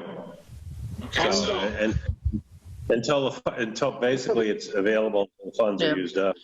Till the money runs out. Yeah, but if we're in competition with small businesses in Hadley and South Hadley, we're going to be, needing to get at the front of the line, and we will get cut out, I think. Yep.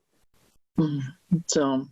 Unless they portion it out in some equitable way. Well, that's what I was wondering, if there was divided out amongst us somehow. Yeah. It will be. So it's we wouldn't be closed out by any means. Okay. Yeah, I think whatever we can do to get the word out would be really helpful. I mean, I'm sure just about every business was adversely affected by COVID.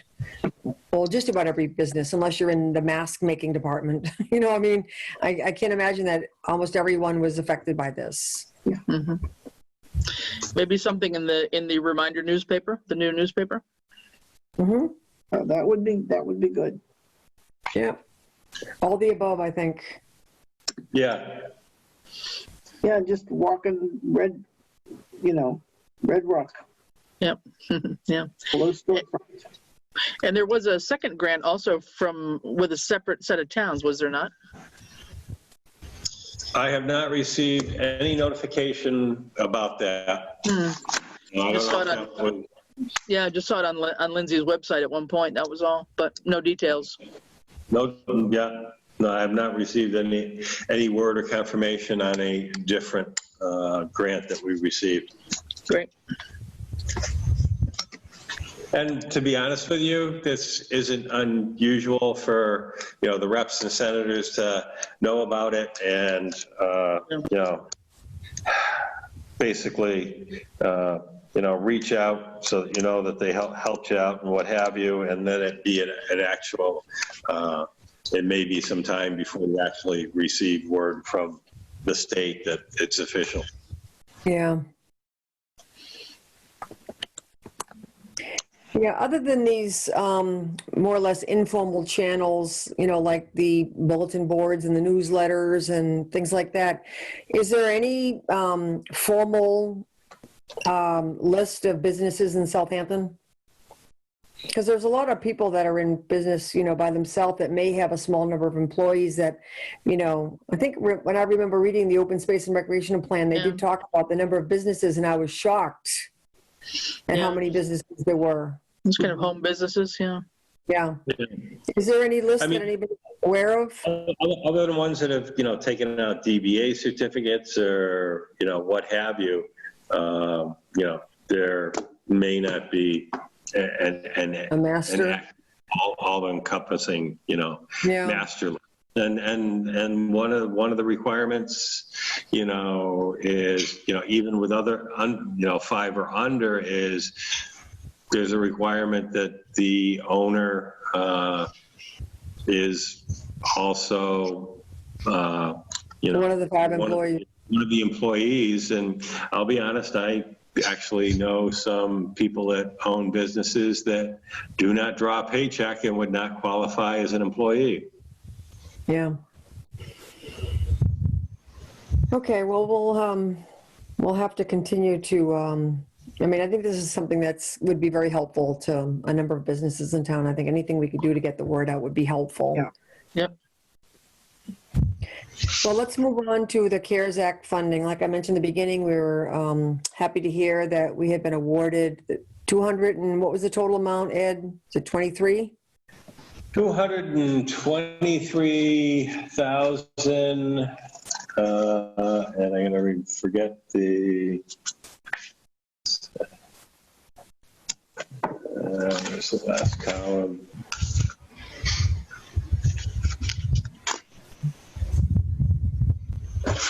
And of course, the ink on here isn't great. 223,000. I think it's $439. Yeah, so that's very good news. Everything that had been requested was funded. Yes. I think we want to talk about it on a couple levels. The first of all is, it really provides a lot of really important services, EMD, some resources for the fire department, also the plexiglass, also some resources for the Council on Aging or the Senior Center. And for here in town. Did everybody get a chance to look? And for Town Hall, right. So there's quite a bit of information available on here. And we had received an email to see if that was going to be publicized, if that's going to be put up on the website. There were people that had asked whether or not there was that was going to be made public. Well, it can be a public document. I don't know about getting it up on the website. Okay. That might be a bit challenging. Okay. I think it would be helpful to have it be a public document, because I know that there are a number of people who had expressed an interest in seeing a copy of it. You're right. It's not a great copy, but like I said, we talked, the only thing that overlaps with the articles for the warrant are the police radios, which there's quite a few of them. Right. There's 12 that are this is actually UHF. Excuse me 1 second.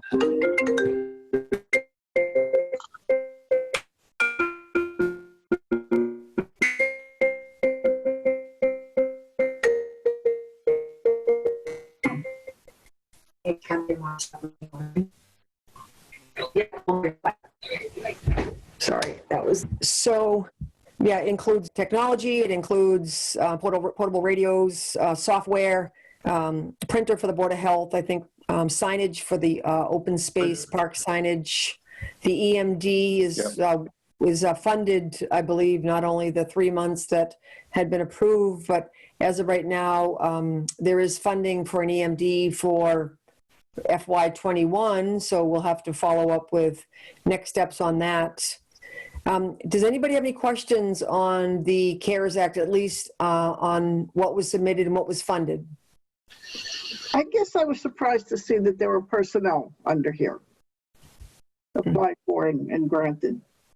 Yeah, the personnel is the administrative assistant for the fire department because of the increased amount of work involved with COVID. And reporting, So, yeah. Right. yep, and so that actually is in the tune of, I think, 16,000. Right. And also materials for that individual. Now, do we have to go through the regular hiring process, you know, posting and all of that? Yep. Yes, we would. Okay. Yep. And then, I And mean, it's only for the life of the grant. It's not going to be something that's going to be worked into the regular budget next year.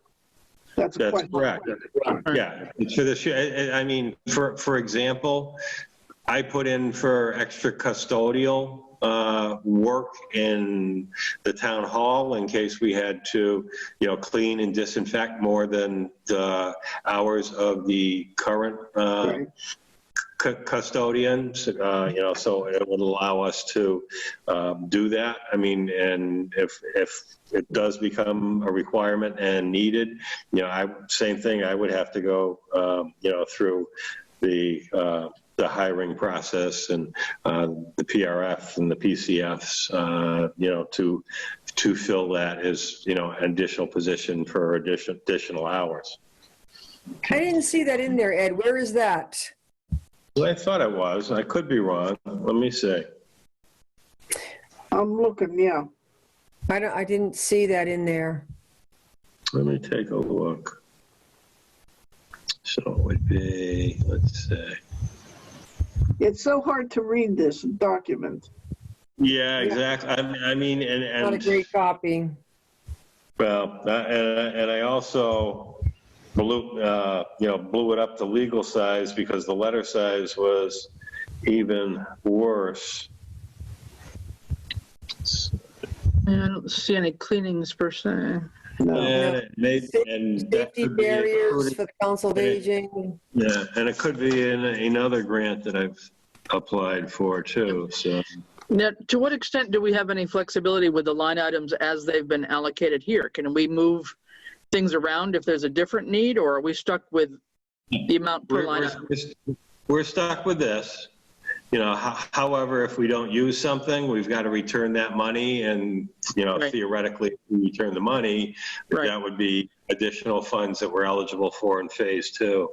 Right. And you know, go ahead. No, I'm sorry, just finish up.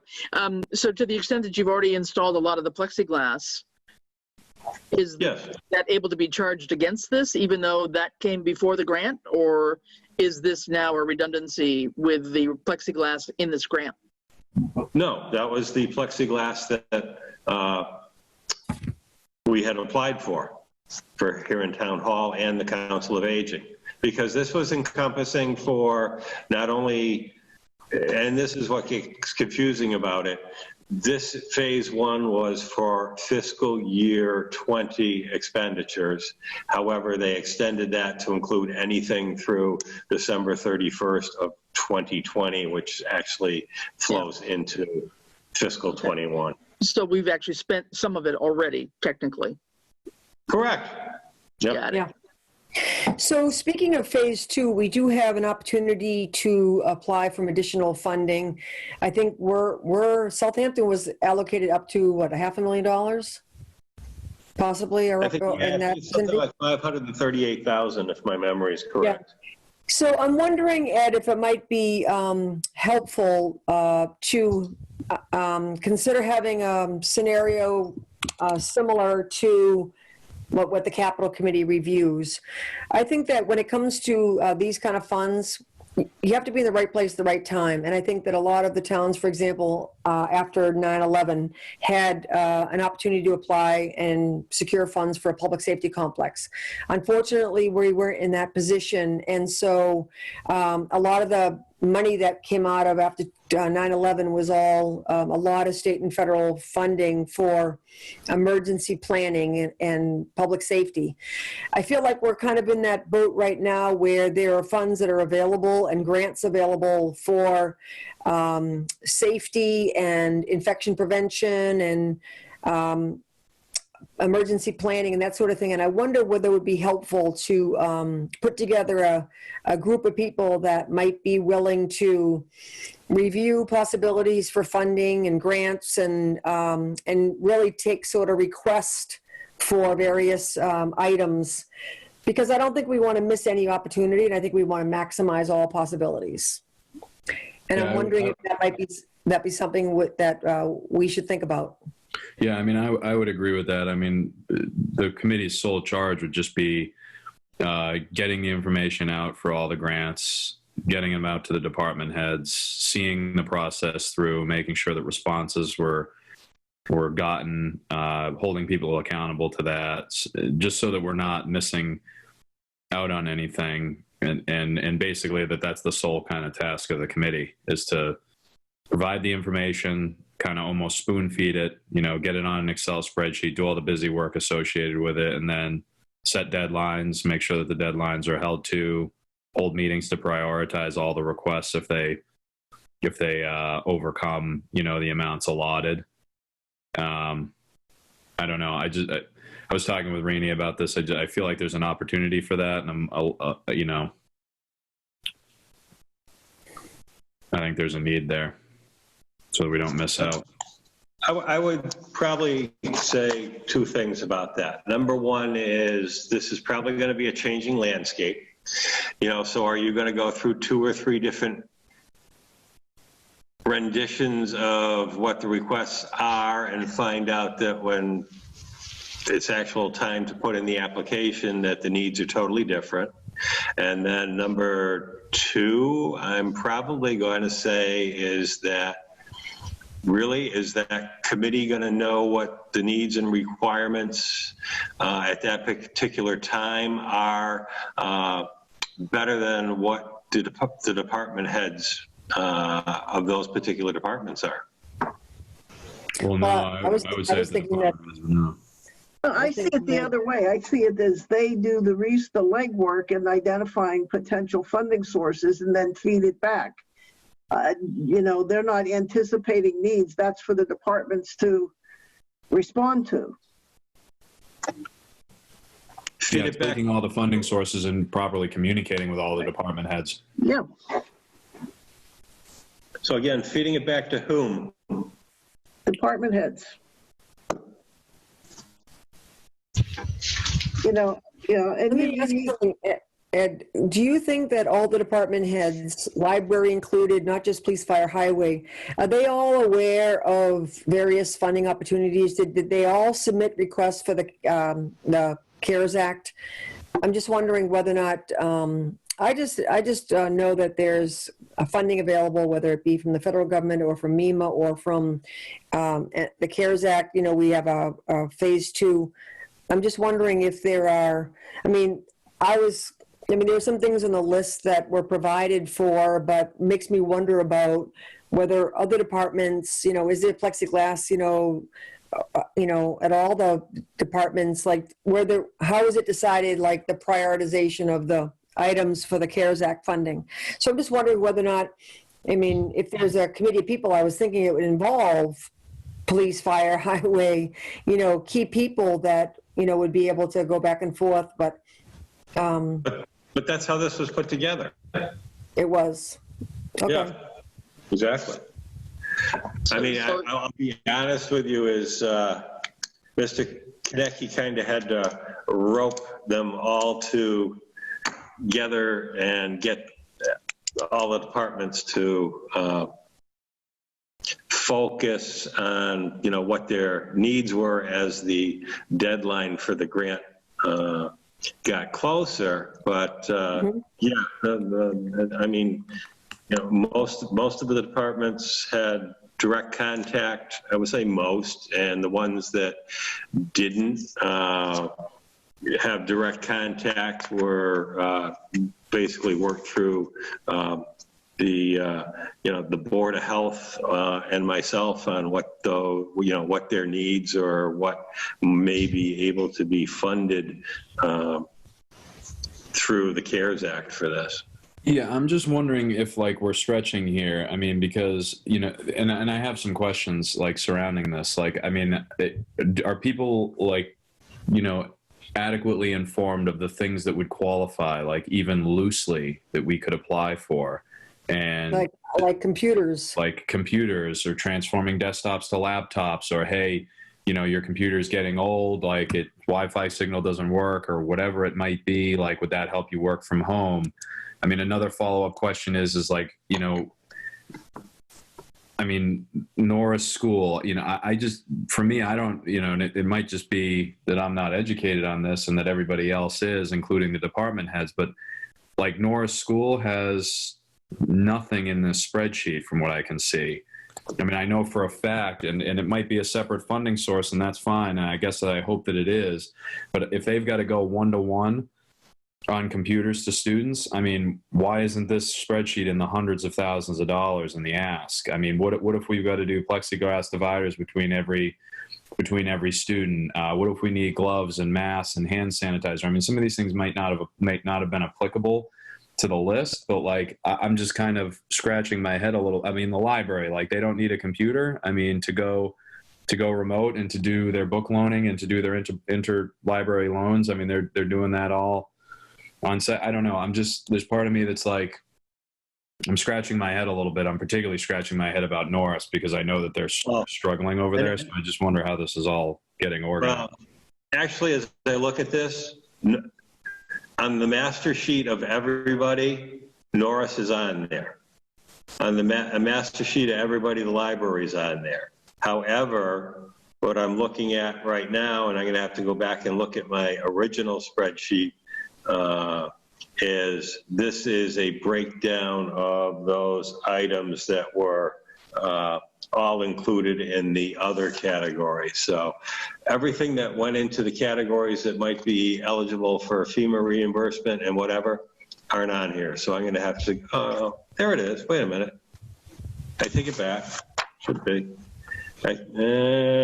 No, yeah, this one's just the total of the other. So there's another master spreadsheet that encompasses these, but other items too. So that's my mistake. This total is only like 173,000, is it not? So right, and that is the total of what was requested under other requests, which were 100%. Yeah. So there is another spreadsheet which I'm going to have to send to you, which no, but again, I mean, we're 3 weeks away from and library and some others on it. Okay. No, that was a good question, Matt. I mean, we're 3 weeks away from school. It kind of pains me a little bit to see that this funding got released, which is awesome, but that it looks like the school's not getting anything. And I feel like just from a dollars and cents perspective, I'm concerned that either it wasn't applied for. I have these worries in my head. Like, did they even know that we needed to apply for this? Did they know the process? Did they? And I've asked some of these questions. I haven't gotten answers back, so I still don't have the answers, and I don't have all of the information. But I know from the school committee meetings. I mean, Francine, you sit at HRHS. The needs are the same between these two schools. Mm-hmm. You talk about IEPs, you talk about distance learning, you talk about needing to provide a laptop to every child, an internet connection to every child, a hotspot for families that don't have internet access and in different parts of this town. Never mind the other 5 towns that are associated with Hampshire Regional. I mean, I could go on and on and on and on. I mean, you could even make an argument for busing before we even knew that you couldn't get an extra bus. Like, is busing included in this? Like if we needed to get an extra bus for $70,000, which is what it would cost, and we had the opportunity to, would that have qualified? I would just guess for the school that we would want to go through central office and the business manager, who's aware of some of these funding opportunities and see out of the superintendent's office, how is that being communicated? See, and that's what I'm kind of talking about here. Is there a bottleneck? Well, is there a bottleneck in the process? Is it because, like, there's part of me that thinks that a committee dedicated to this would force the agenda of it and make sure that deadlines and marks are hit because they're not distracted, because they don't have any other role to fulfill other than that. And so they go up to Bobby, who's tremendously busy up there with a multitude of other things, and be like, just constant reminders like, hey, we don't want to miss out on this. Hey, what do you need? Go to Eliza, do the same thing. Go to the custodian at the school, same thing. And just impress all of the department heads being like, we got to get this in. We got to get this in. Like, get us your list. And it's like kind of I don't want to say relentless pursuit, but it's like, this is money that's been allocated to this town. Mm-hmm. I do not want to be sitting here when the deadlines have all passed, looking at all of you folks being like, why did we only use $230,000 of the $530 that we were allotted? I mean, that's not going to be a good conversation to be having. Well, is it not, though, because it's divided into two separate phases, right? And this is only phase one. Correct. And the other portion is that everything that goes into that application that is FEMA eligible, they reduce by 75% because they're counting on you submitting that to FEMA. Mm-hmm. So, yeah. I mean, I believe our request was actually somewhere around $350,000 that actually went into the application. Mm-hmm. And then the other piece of this is, don't forget, if this was due the beginning of June, and phase one was for fiscal year 21, so it was basically based on, the needs that were in place for, April, May, and somewhat into June. So while Norris did submit a request for some, I believe it was PPE and some cleaning supplies, it wasn't a lot. And at that point in time, they were not aware of what the reopening plans or requirements for the month of September were going to be either. Yeah, but as a process, it's my understanding you got the heads of departments together and asked them for their wish list, right, or their needs, and based on that, you all discussed it and put together a budget to submit with the grant application, right? I mean, we didn't look at it at select board that I recall, but no, this was all put together by the department heads, right? With like the input from the Board of Health or myself, as far as what they might be looking at, what might, what was eligible, what wasn't eligible. Mm-hmm. Ed, can I ask you a question? Was there anything requested by the highway department? I don't see anything in there that would help them in terms of addressing anything COVID related. The only thing that they had requested was, I believe it was 3 of the UHF radios, so they can communicate, with them between themselves, in the event that they had to, close roads or do anything like that. Because right now, if they are outside their vehicles, they have no communications, abilities at all. And at least with the UHF radios, one of the tri-band radios would also go to the highway for interoperability, but at least with the UHF ones also go out to a more manual situation, is they can be patched through the dispatch area if they had to communicate with, police or fire on, a situation or close down an area. Mm-hmm. I mean, I'm not sure where we're going to go for phase two, but having had experience with grants at the federal level, I wouldn't mind being somebody that helps to research what grants might be out there. I'll make a mini volunteer commitment there. Yeah, I'm happy to be involved with this too. They do a pretty good job of making us aware of what's out there and available. Mm-hmm. Okay. I'd just like to say something. On a night like this, I'm very grateful to Charlie Kinnicky as our emergency management director, and he is in the position up until the town meeting. But I do feel a little bit in the dark about the CARES Act funding. We didn't discuss it. We weren't part of the line item decision-making at all. I'm on a call every Monday to every other Monday with police, fire, not highway, police, fire, EMD, Board of Health. And at no point was the various line items of this decided upon. In this is $15,000 for EMD. That means it has to be something approved by us ultimately, and the same thing, or at least signed off by us for the assistant position for the fire department. Administrative assistant.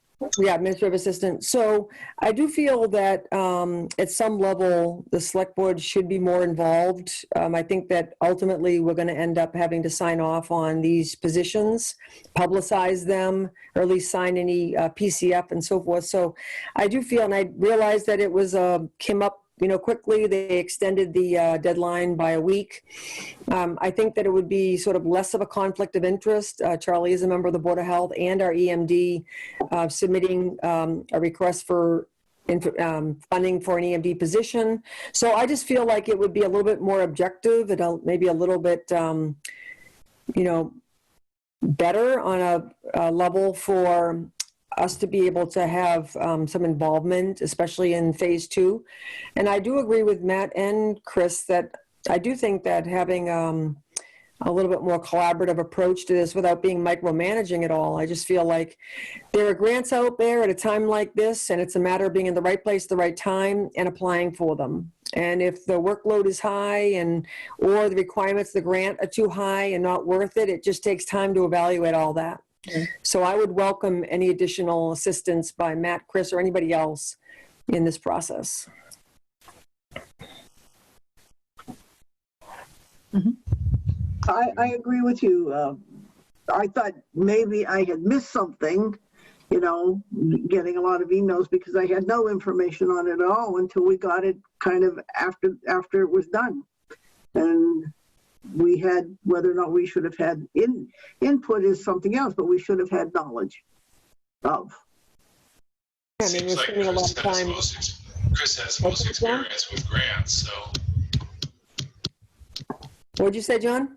I say it seems like Chris has the most experience with grants in her career. So if she's willing to be the liaison for that, I think that'd be a great idea. Yep. Mm-hmm. Well, I can certainly do some research in terms of what's out there from, the federal level and state level, in addition to, the things that do get publicized, but there's a lot of things out there too that maybe don't necessarily, get widespread distribution, that may just be worth, applying for no matter what, but. And the other thing I think I mentioned before, working with our senator and our representative. Yeah. Just kind of keeping a line of communication open with them because they may become aware of something. Yeah. No, sure. They should be really a first line for us, actually. Yeah. And also on the federal level. Nothing wrong with that. So. Any other comments about CARES Act? At what point will there be a request for proposals for second phase, Ed, do you know? I do not know that. Mm-hmm. My understanding from Charlie is that this is all just a rolling process. Like it's not, the money's not broken up between individual phases. That you apply as needed. And if we don't end up using this, they could actually take it away and give it to a municipality that is over requesting their allocation and is demonstrating greater need for it. Well, we should get our next shopping list together already. For sure. That's what I'm thinking too. If it's kind of open, that would be great. That's good. Is that an incorrect assessment, Ed? I believe that is an incorrect assessment, Matt. Then what is the process? FEMA is an open rolling process. Yeah. The CARES Act that I'm aware of is not. I mean, Otherwise, why would they have had a deadline for the applications for phase one? Right. Well, my question really is the dollar limitations on phase one. I mean, did we go right up against our dollar limitation for phase one? No, they don't give you a phase $1 limitation. They gave you an overall limitation of $538,000. Okay. So we just have to maximize what we request, because I'm sure there's all kinds of needs, especially when you consider the technology needs for remote participation and all that. I think that we obviously need to maximize our, requests for phase two. But there's no date right now in terms of when that is due, Ed, that you're aware of? No. Okay. Not that I'm aware of. I have not seen anything about, and I'm sure they're probably looking at it the same way, as wondering, where we will be and what those needs will be. Mm-hmm. Well, I would welcome both. Go ahead.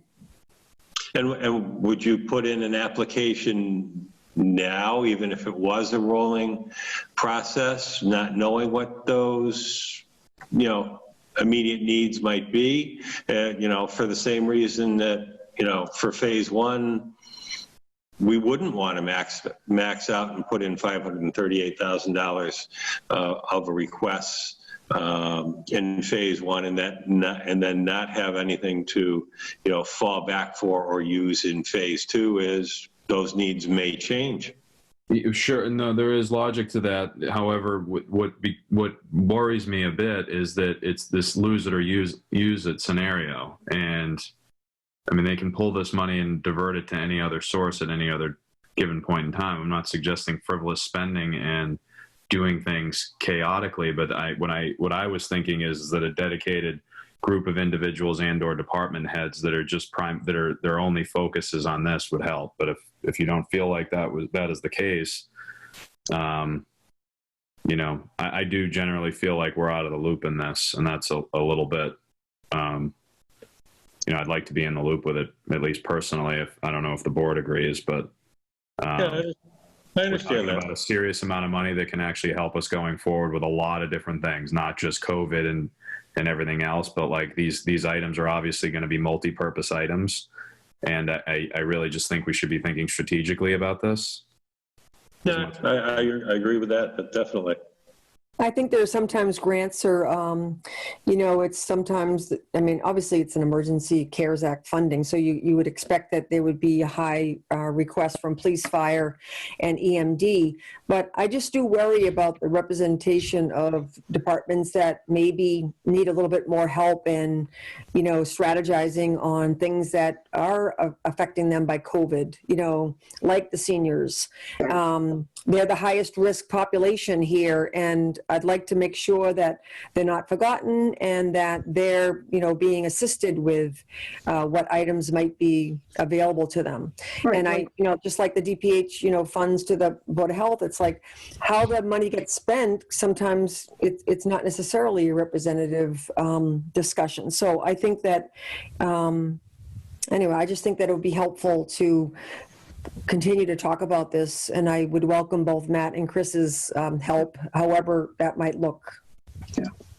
Now, I'm thinking for a while the Council on Aging, I know would love to have an outreach person, someone who actually goes out, and especially during this time, just to make sure that people are okay. That would have been a great position here. Absolutely. So would you like us to put this on the agenda for a meeting after the town meeting and continue discussion about whether or not how we would go about approaching this next time around? What would you like to do? Or would you like to do something I'd like now? to continue talking about it. I think it's a good idea.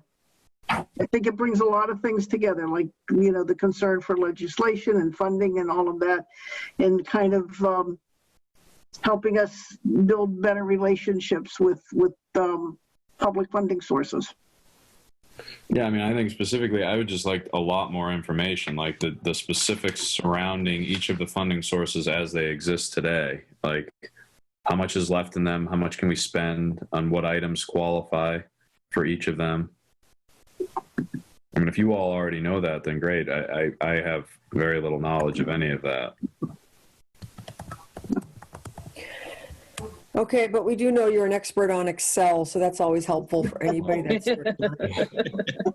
Yeah, but I don't know. I want to, there's part of me that just wants that information too, because I mean, we all, between the 6 of us on this call, like we all can dream up different things too, and at least even ask the question, like, hey, it's just another set of eyes on the same topic.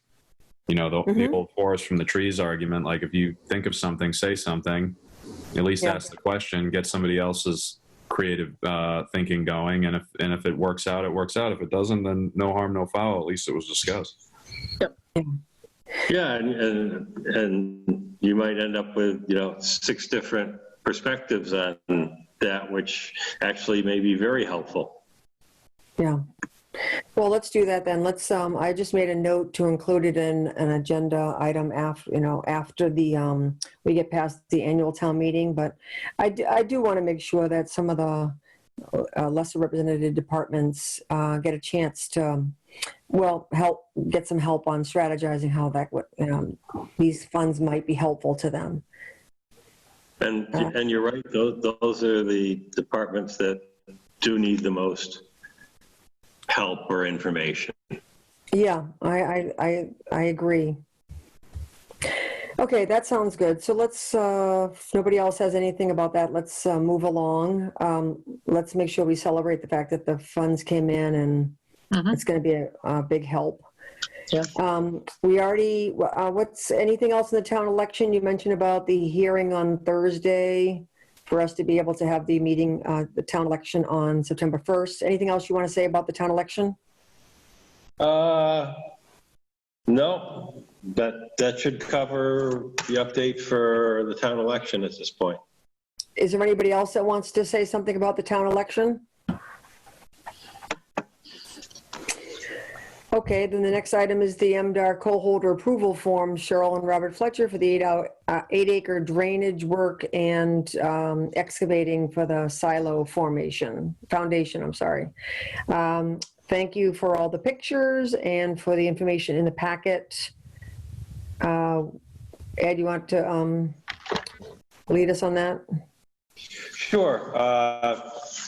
We are a co-holder for the APR. The Fletchers have reached out to us and to Conservation. They have 2 additional projects that, after the 2 that the Select Board approved at the last meeting, they came back with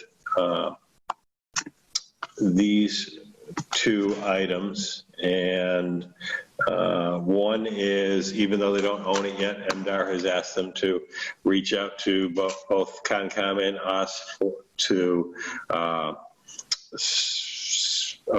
basically, I won't say approve, but to vote and make the statement that these projects are not detrimental or harmful to the operation of the farm itself.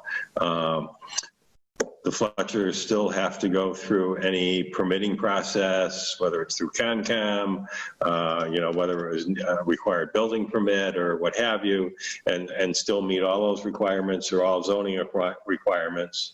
But one of the 2 co-holder certificate of approval for this is for the drainage work on the 8 acres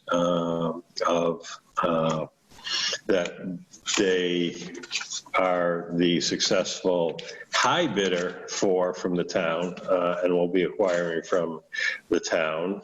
And the second is for a feeding pad, which they have to excavate some of the property, and my understanding is next to the silo, but because they have to excavate it, they MDR is requiring them to get this co-holder agreement approval. So they are looking for the select board to make the statement that it is not detrimental or harmful to the operation of the farm, and then for the chair of the select board signature on the required documents. And I know that they are on the meeting, so if you've got any questions for the Fletchers, they can answer them for us.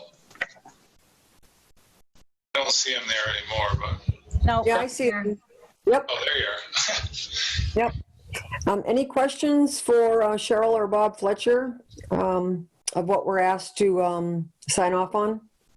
So just a question, Cheryl, because the map that's included here, I really can't read it, maybe just my eyes, but the foundation for the silo and the drainage work aren't going to interfere with the town's right of way for their drainage and all that, correct?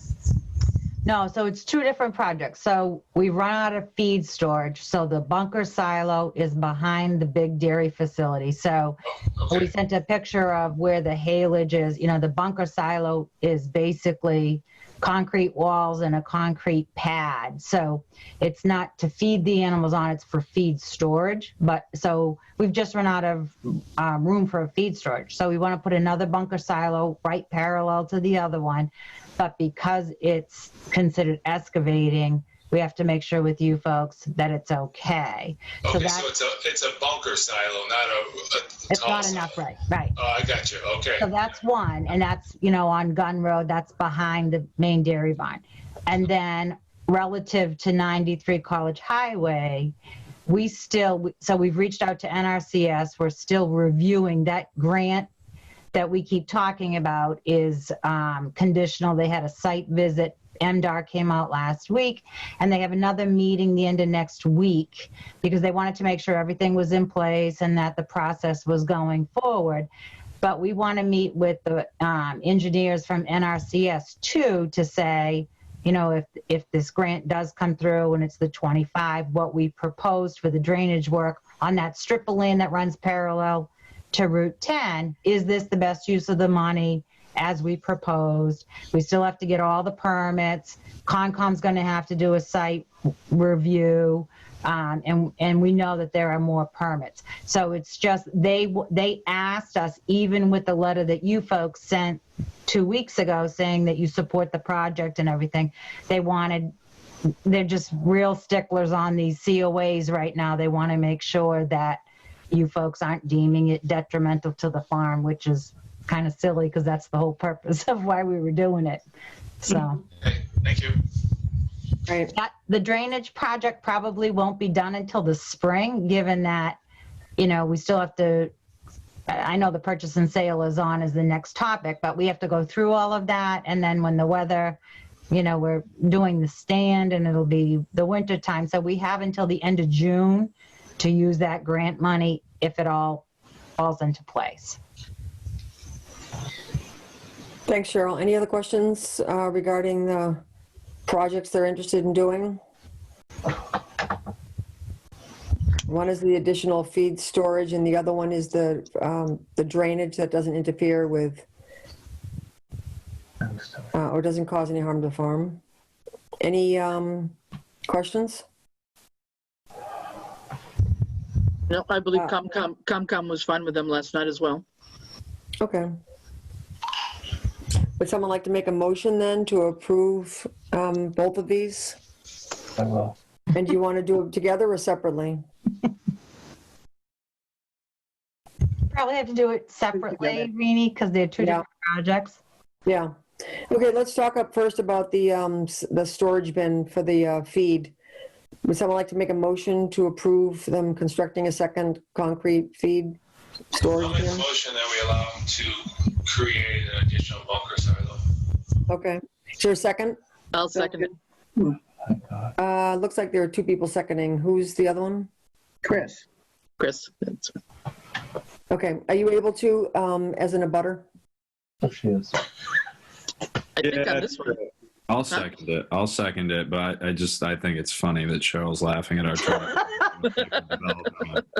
Laughing at what? unit for the purposes of war. No idea.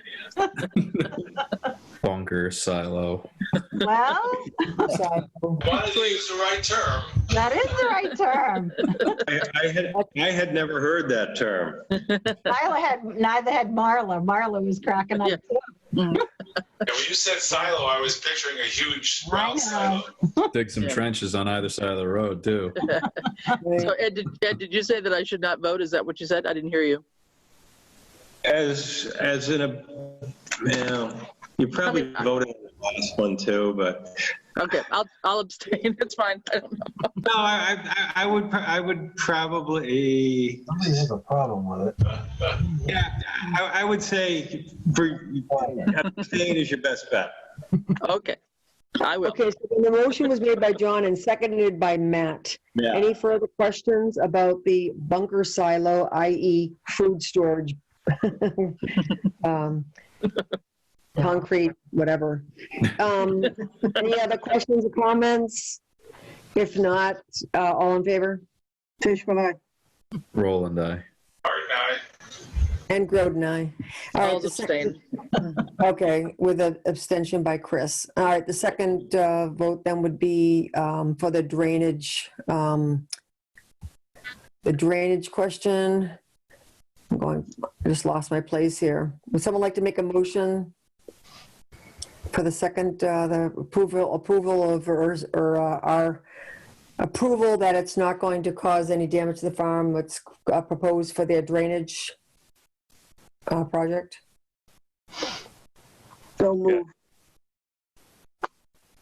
You didn't want to repeat it, Francine, a little bit more articulately than? No.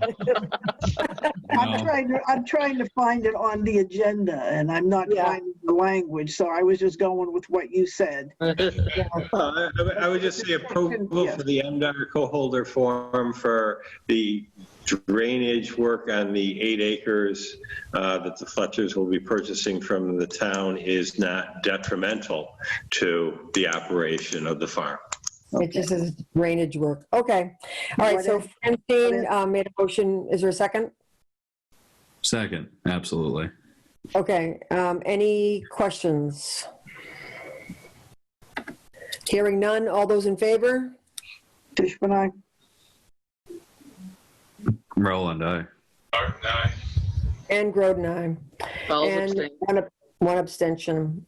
Okay, good luck then on both of those, Cheryl and Bob. Okay, thank you. I want to Okay. see the bunker. I know. Yeah. You said take some pictures, will you, Cheryl? Yeah. Okay, the next item is the review of the draft purchase and sale agreement, 93 College Highway. That's in the packet.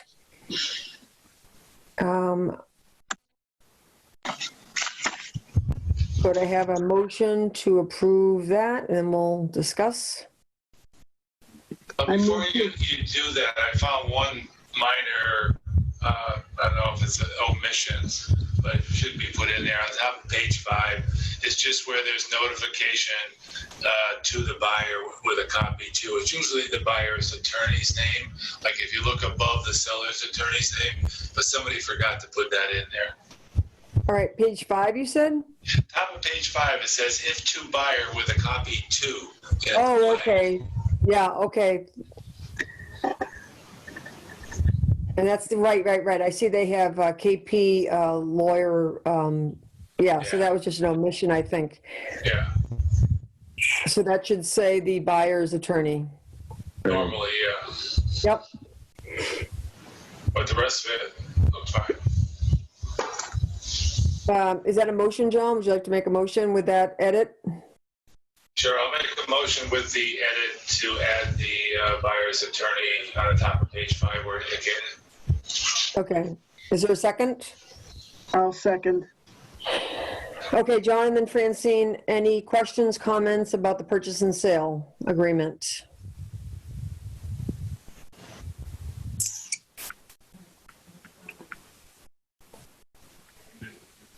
No.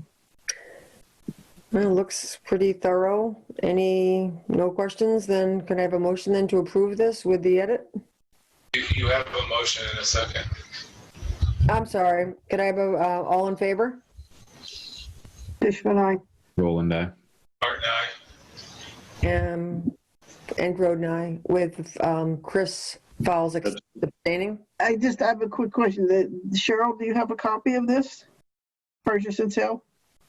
Hey, Ed, can you unmute Chris, please? I was asking Cheryl. No, Chris was muted, that's all. Well, Cheryl and Chris are both muted. Yeah. Yeah. Yep. Yeah.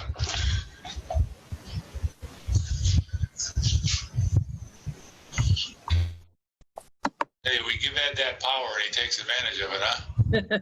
Yeah, he just closes people off immediately.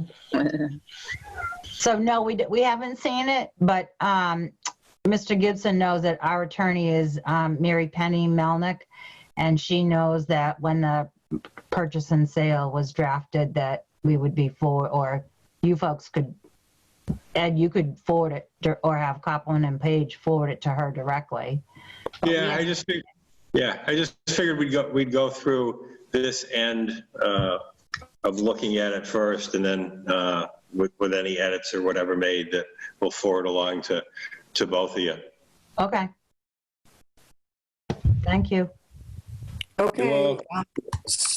Any other questions about the purchase and sale or for Cheryl? Okay, moving along, Cheryl and Bob. Any other necessary business that cannot wait until the next regular scheduled select board meeting, which is August 18th? Right now, it's August 18th. Right. Nobody has anything else? We have one PCF. It's a resignation, Dawn Young, resignation from the Assessor's Department. Okay. I move to accept the Dawn Young's resignation. I'll second it. Okay, Francine and then Chris, any questions? Yeah, what's her position? The assistant assessor or assistant? Assistant assessor. Mm-hmm. No, assistant to the assessor. Okay. Assistant to the assessor.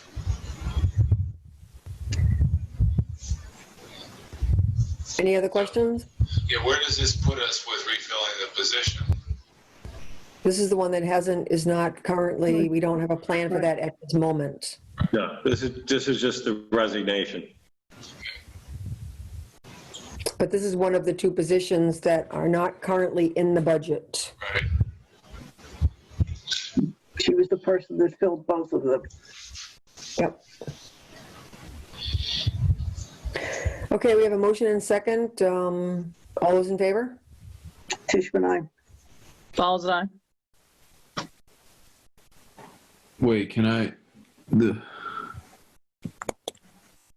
don't have a funding source for this. It's a resignation, The Matt. resignation, Yeah, okay, I'm looking at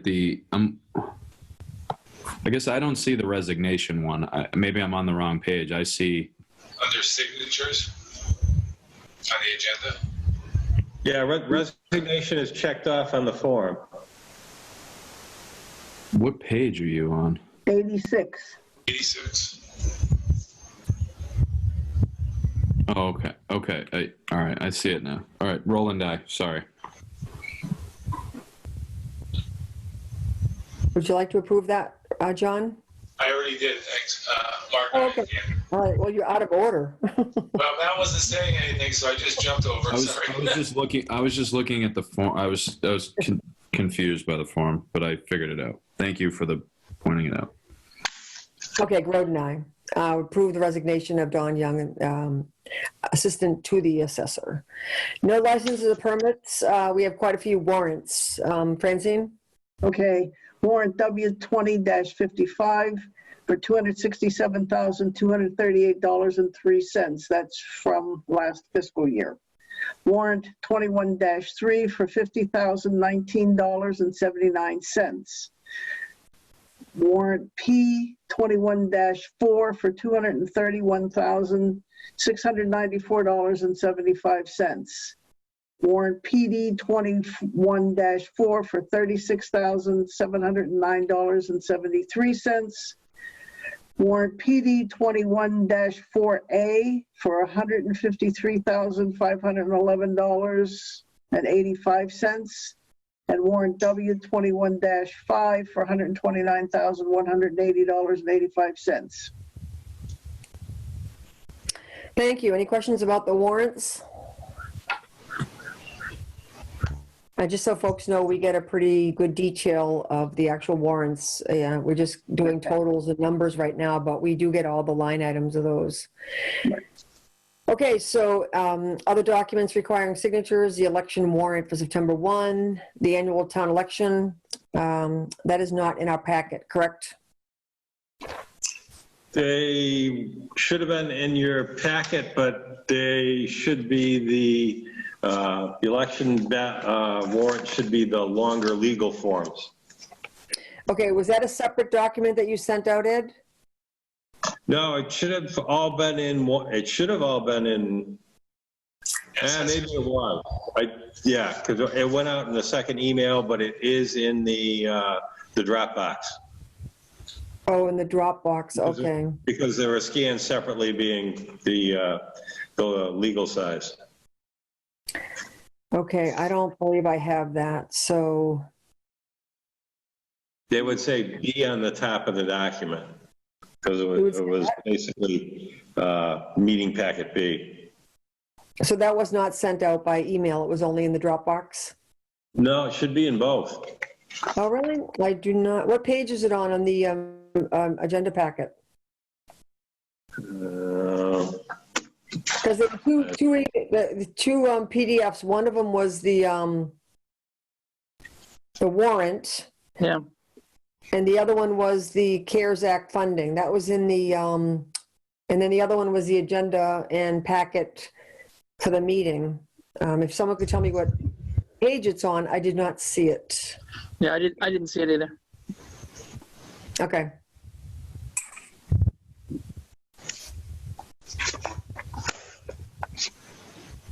Are you able to send that as a document, Ed? Yes, hang on a second.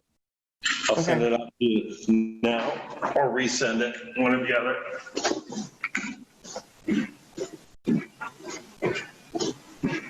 It was sent this morning. I'm just by email? I'm just finding mine. By email? Yes. Let me just make sure that I'm.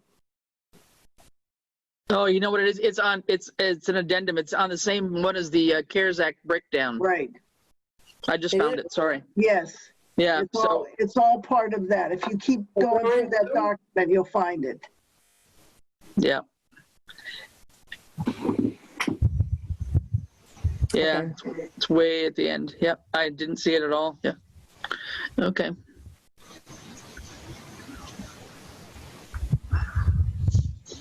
Well, not the copy I have. The copy I have just has the warrant and it has the CARES Act funding. So it must have been an updated document after the fact. This was sent out today.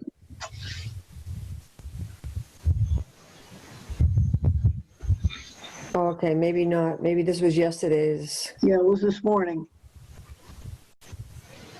I don't think I have that. Yeah, I don't think I got that. Yeah, it's attached. Yeah. Can you tell me the name of the file? Select Board meeting packet. So 2020 Select Board 8420 meeting packet B.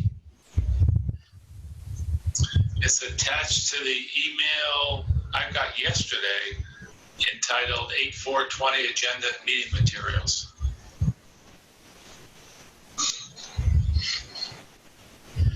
Meeting packet B.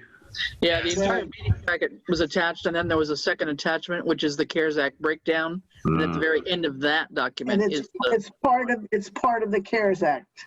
Yeah. It's at the end of that document.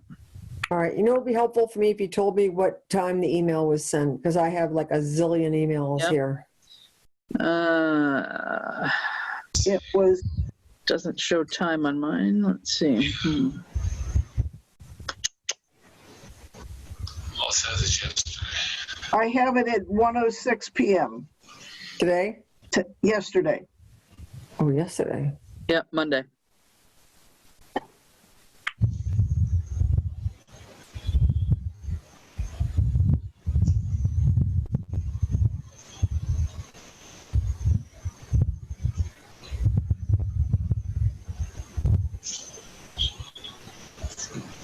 The second document, pages 3 and 4. Yeah, it needs to be rotated too. It's illegal. I know. I know.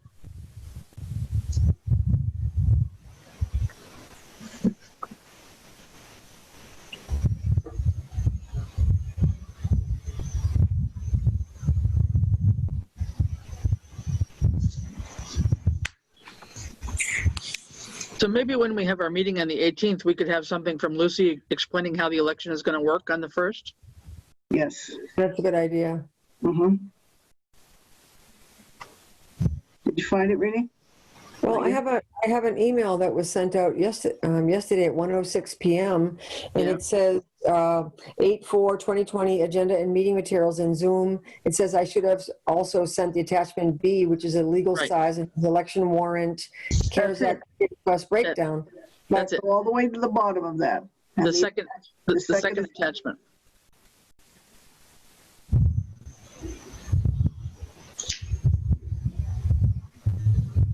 Yeah.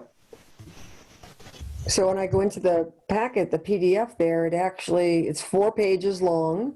Yep. Right. On And page 3 and 4. Page 3 and 4. All right, I see it now. Yep. Yep. There are 24 vacancy positions. Wow. Well, you got 3 Board of Health right there. You got 3 finance committees. Yeah. A lot of school committee. Yeah.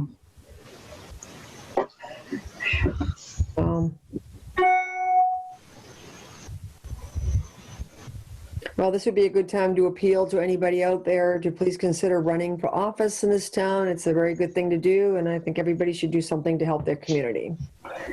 So that's my public service announcement about. You want to run down the vacancies? Or Sure. the positions, not vacancies, positions. The position is town moderator, 1 for 1 year, select board, 2 for 3 years, treasurer collector, 1 for 3 years, almoner, 2 for 4 years, assessor, 1 for 3 years, board of health, there are 3 of them, one's for 1 year, one's for 2 years, one's for 3 years, so they're straddled. Cemetery commissioner, 1 for 3 years, community preservation, 2 for 3 years, finance committee, there are 3 of them, 1 for 1, and then 2 for 2 years. No, wait a minute. There's a lot of them, actually. There's 1 for 1 year, 2 for 2 years, and 2 for 3 years. That's all 5. Yeah, basically the entire committee was appointed this year because of vacancies. Housing Authority, there's 1 for 1 year, and then there's 1 for 1 year, 1 for 5 years. Library trustees, 3 for 3 years. Park commissioner, 1 for 5 years. Personnel policies and procedure board, 1 for 3 years. Planning board, 1 for 5 years.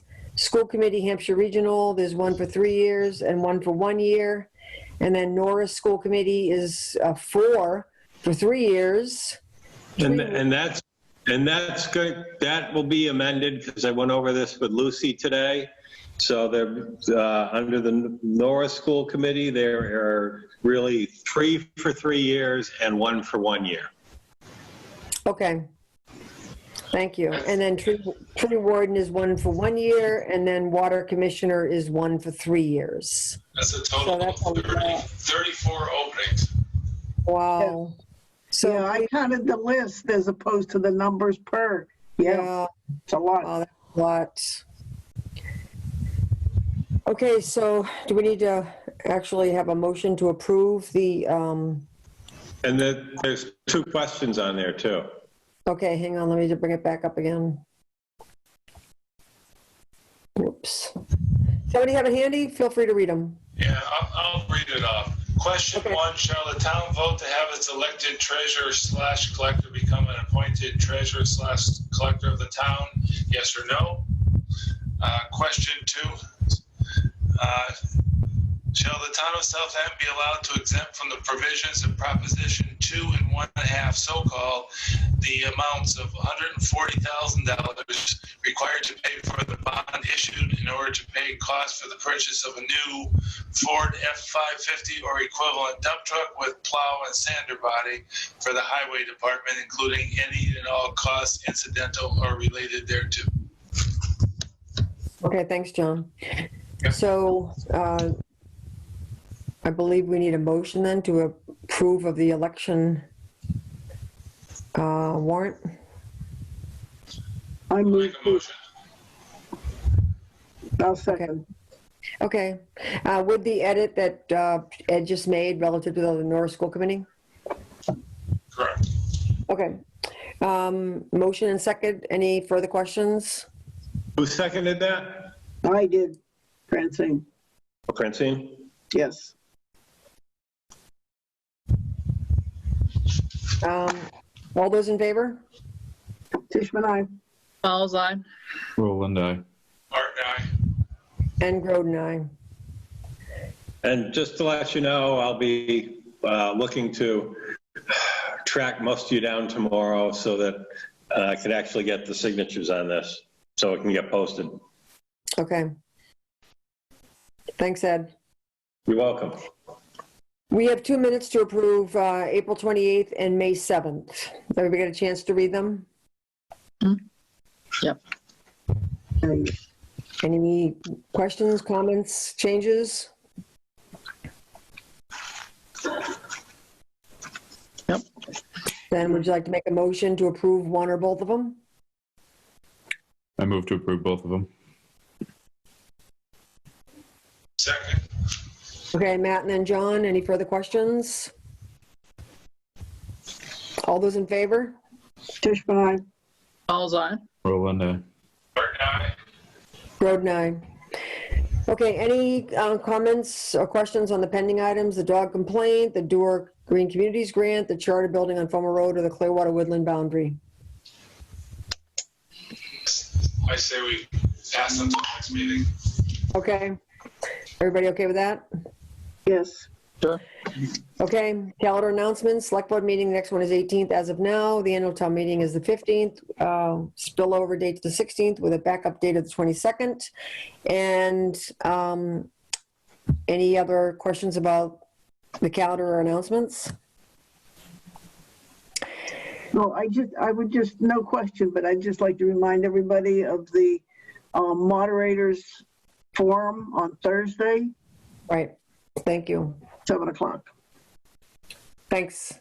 And that is publicized on the town website, the link to the Zoom? Hopefully. Is it, Ed? I'm not sure if it is. If Robert? it isn't, I'll take care of it. Okay, hopefully it should be. Okay, so we discussed the possibility of coming back to talking about the budget versus having it be another meeting. Some of the things that we talked about was the street lighting. I think we need a little bit more information about that. We also talked about the town administrator returning, although he declined that. The mosquito donation that was made, the administrative assistance, or any other departmental amount that was cut. What would you like to do? Would you like to have that discussion now? Do you want to get more information, schedule a meeting for next week or for any other day? What would you like to do? I think we should see it. I'm sorry. Any changes that we would want to propose would go to the meeting as an amended budget, right? By an individual, correct. By an individual. So I guess what I'm thinking, in the interest of time at this time, and we know that we will be having another budget meeting sometime in the very near future, that perhaps we consider tabling amendments. I don't know. In the interest of time and out of concern for people being out in the heat. That's my only concern. I think my concern is like getting the money back to the school. If that Chapter 70 funds are, if it's a pretty much of a guarantee, having that at the beginning of the school year, I think would be important. Yeah, I believe that too. I mean,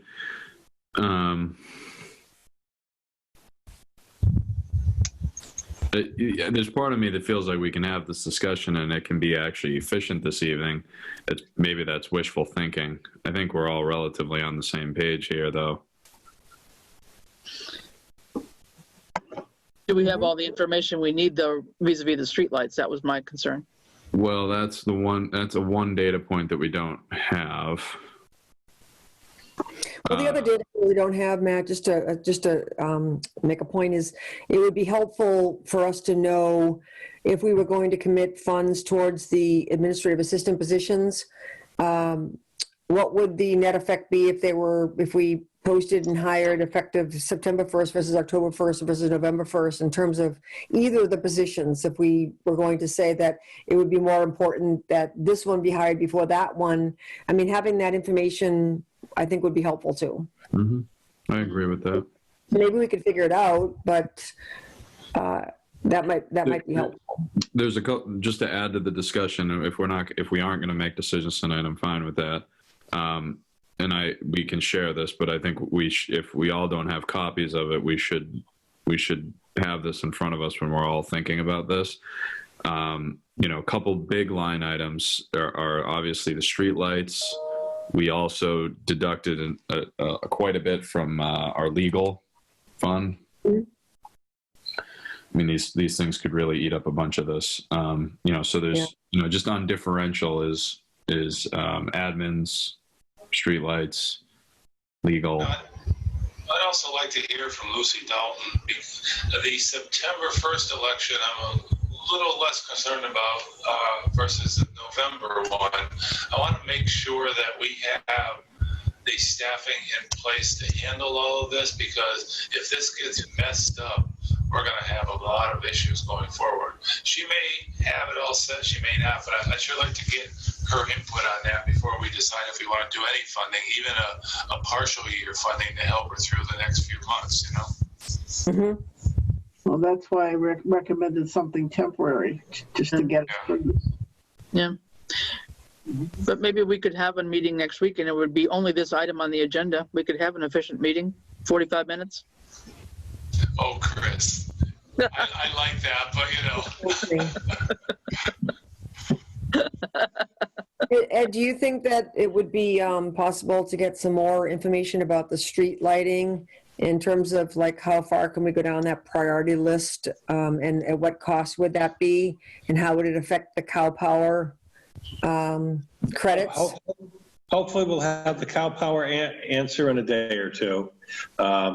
And basically that list, my memory is there's like, I think 61 or 62 listed streetlights on there.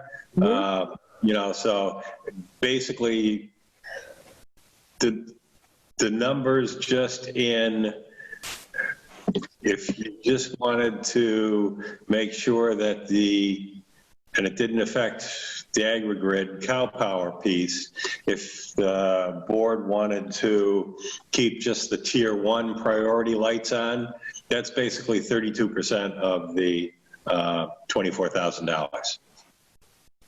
8,000. And currently at $4,000, it's like that's 17%.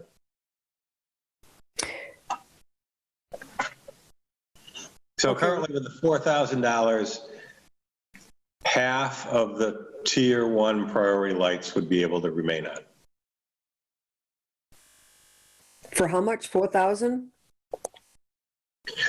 Of the current $4,000 funding level, yeah, basically half of the tier 1 priority lights, as Chief Illingsworth has listed them, would be able to stay on. So the other half is off of tier 1. another $4,000 will be 100% of tier 1. Basically, in rough numbers, yes. Okay. And that's 32% of the balance of the the balance of the aid to cities and towns? That's 32% of the $24,000 original. Oh, the $24,000 original. On the streetlights. Oh, okay. And the total amount that's actually even left in this fund, if it's, fairly certain, is only 22,000, right? 22, and I think it's like 699. So So that's a big chunk of it. right. So that would basically take 4,000 of that. So there'd be 18,699 left. Wasn't, I was going to say, Matt asked a question, I think, right about whether they were, the ones on College Highway were the state's responsibility or the town's. Did we get an answer to that? Yeah, I think Ed answered that. I think he said that There are responsibilities. yeah. Okay. They're our responsibility? Correct. I figured. I did a quick calculation on the assistant town clerk, and it's about, at 15,000 a year, it's about $1,250 a month. I mean, I would like to see if we could fund that for 4 months to get through the end of the year, starting September 1. That will take care of the November elections and everything. Well, the budget's retroactive. Well, we don't have to make it retroactive. It's a vacant position. She's got to hire. Yeah. So you said $1,250 a month? Yeah, so 4 months would be 5,000. So how would you only do 4 months? September through December. She could hire a temporary person with no guarantee that it was going to be permanent. Right. And if we found the money, then that person could apply for it. But We wouldn't be boxed into unemployment in that scenario, correct? no.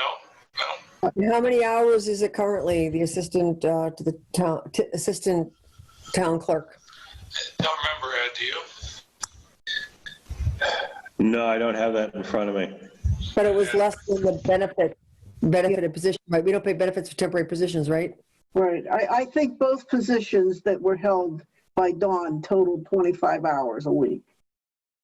So. Oh, No, it would have been less than that. No. It would have been under 20 Yeah. for both? combined. Okay.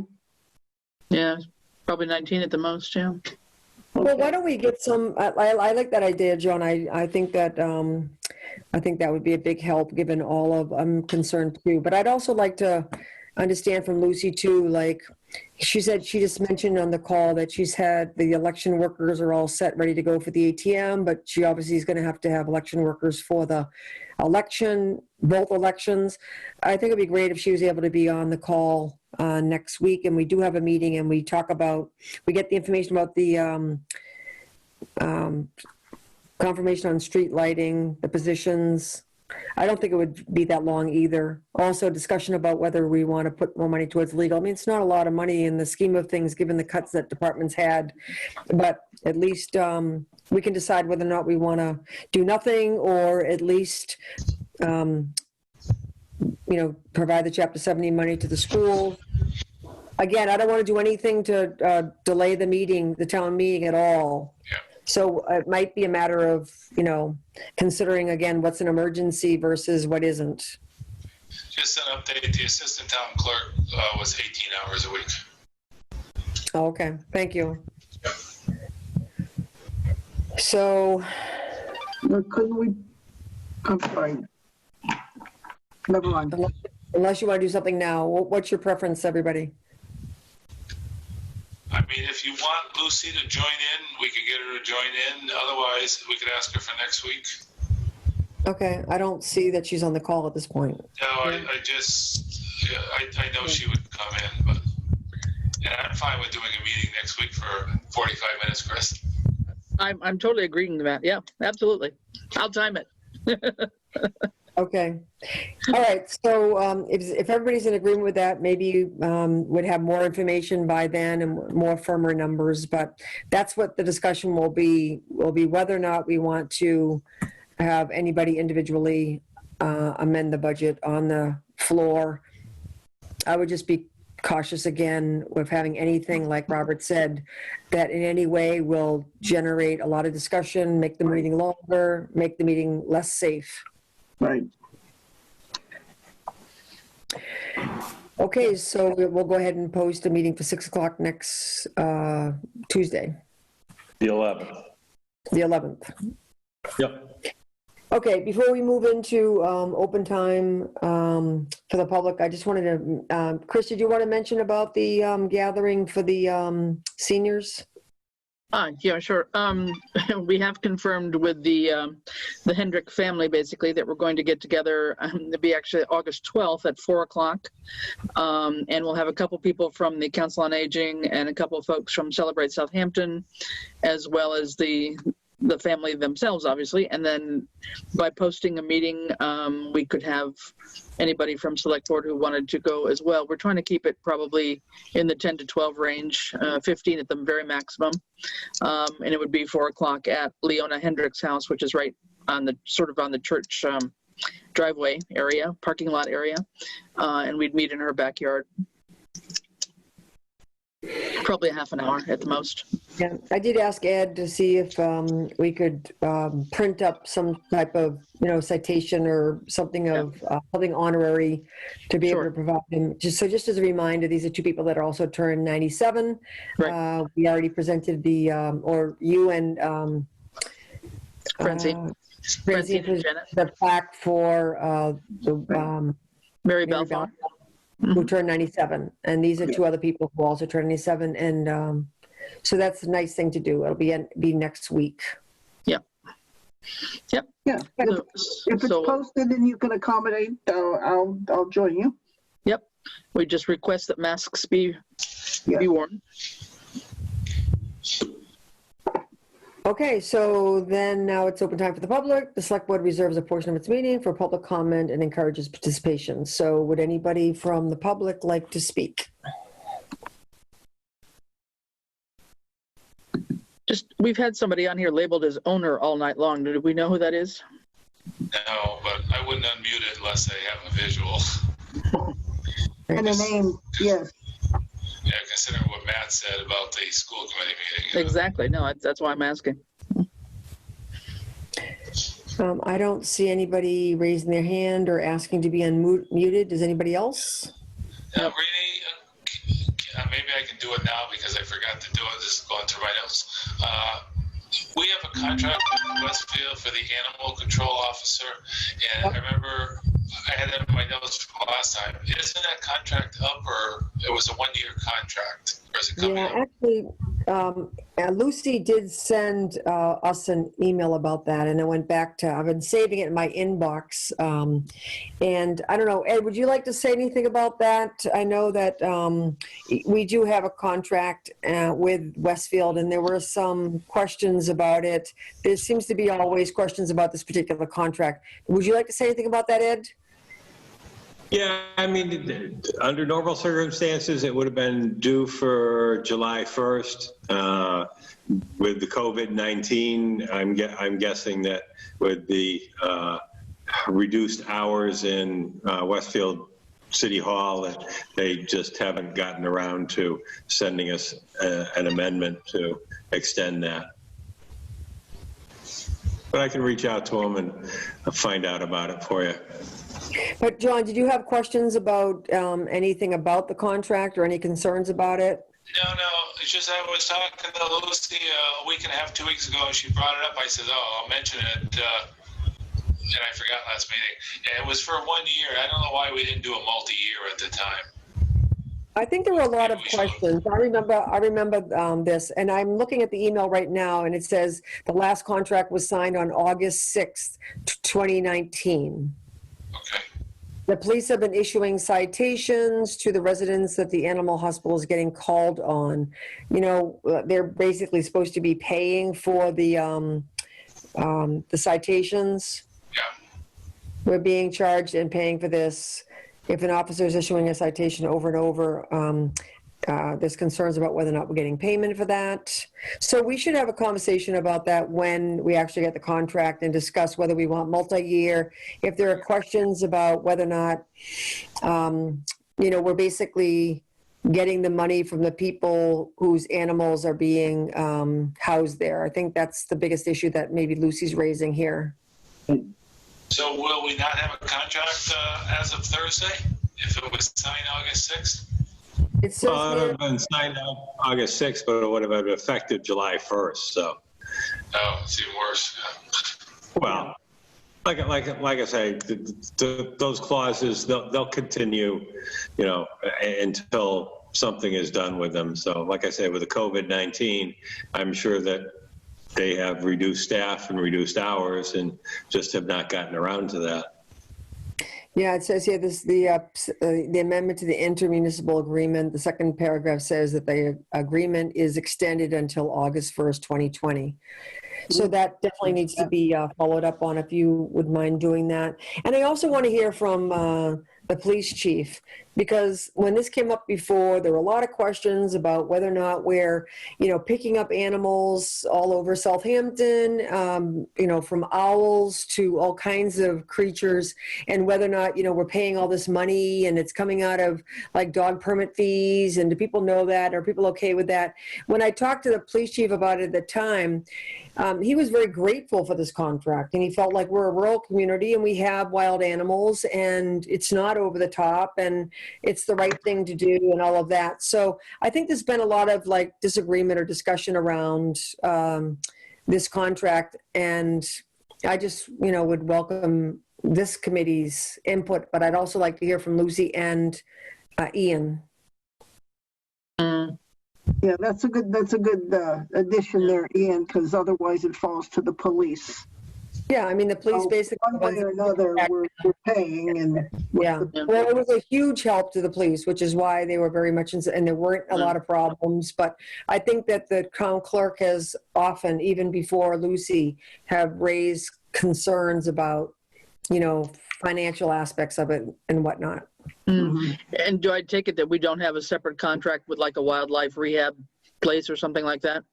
No, and I actually, when this came up before, I actually did a little research online about it, and there was a place that I was referred to. Ed, do you remember the name of it? I looked into it. They had a Facebook page. I contacted them. It was a dead, you know, like, it was urban wildlife, I think it was. Urban wildlife, correct.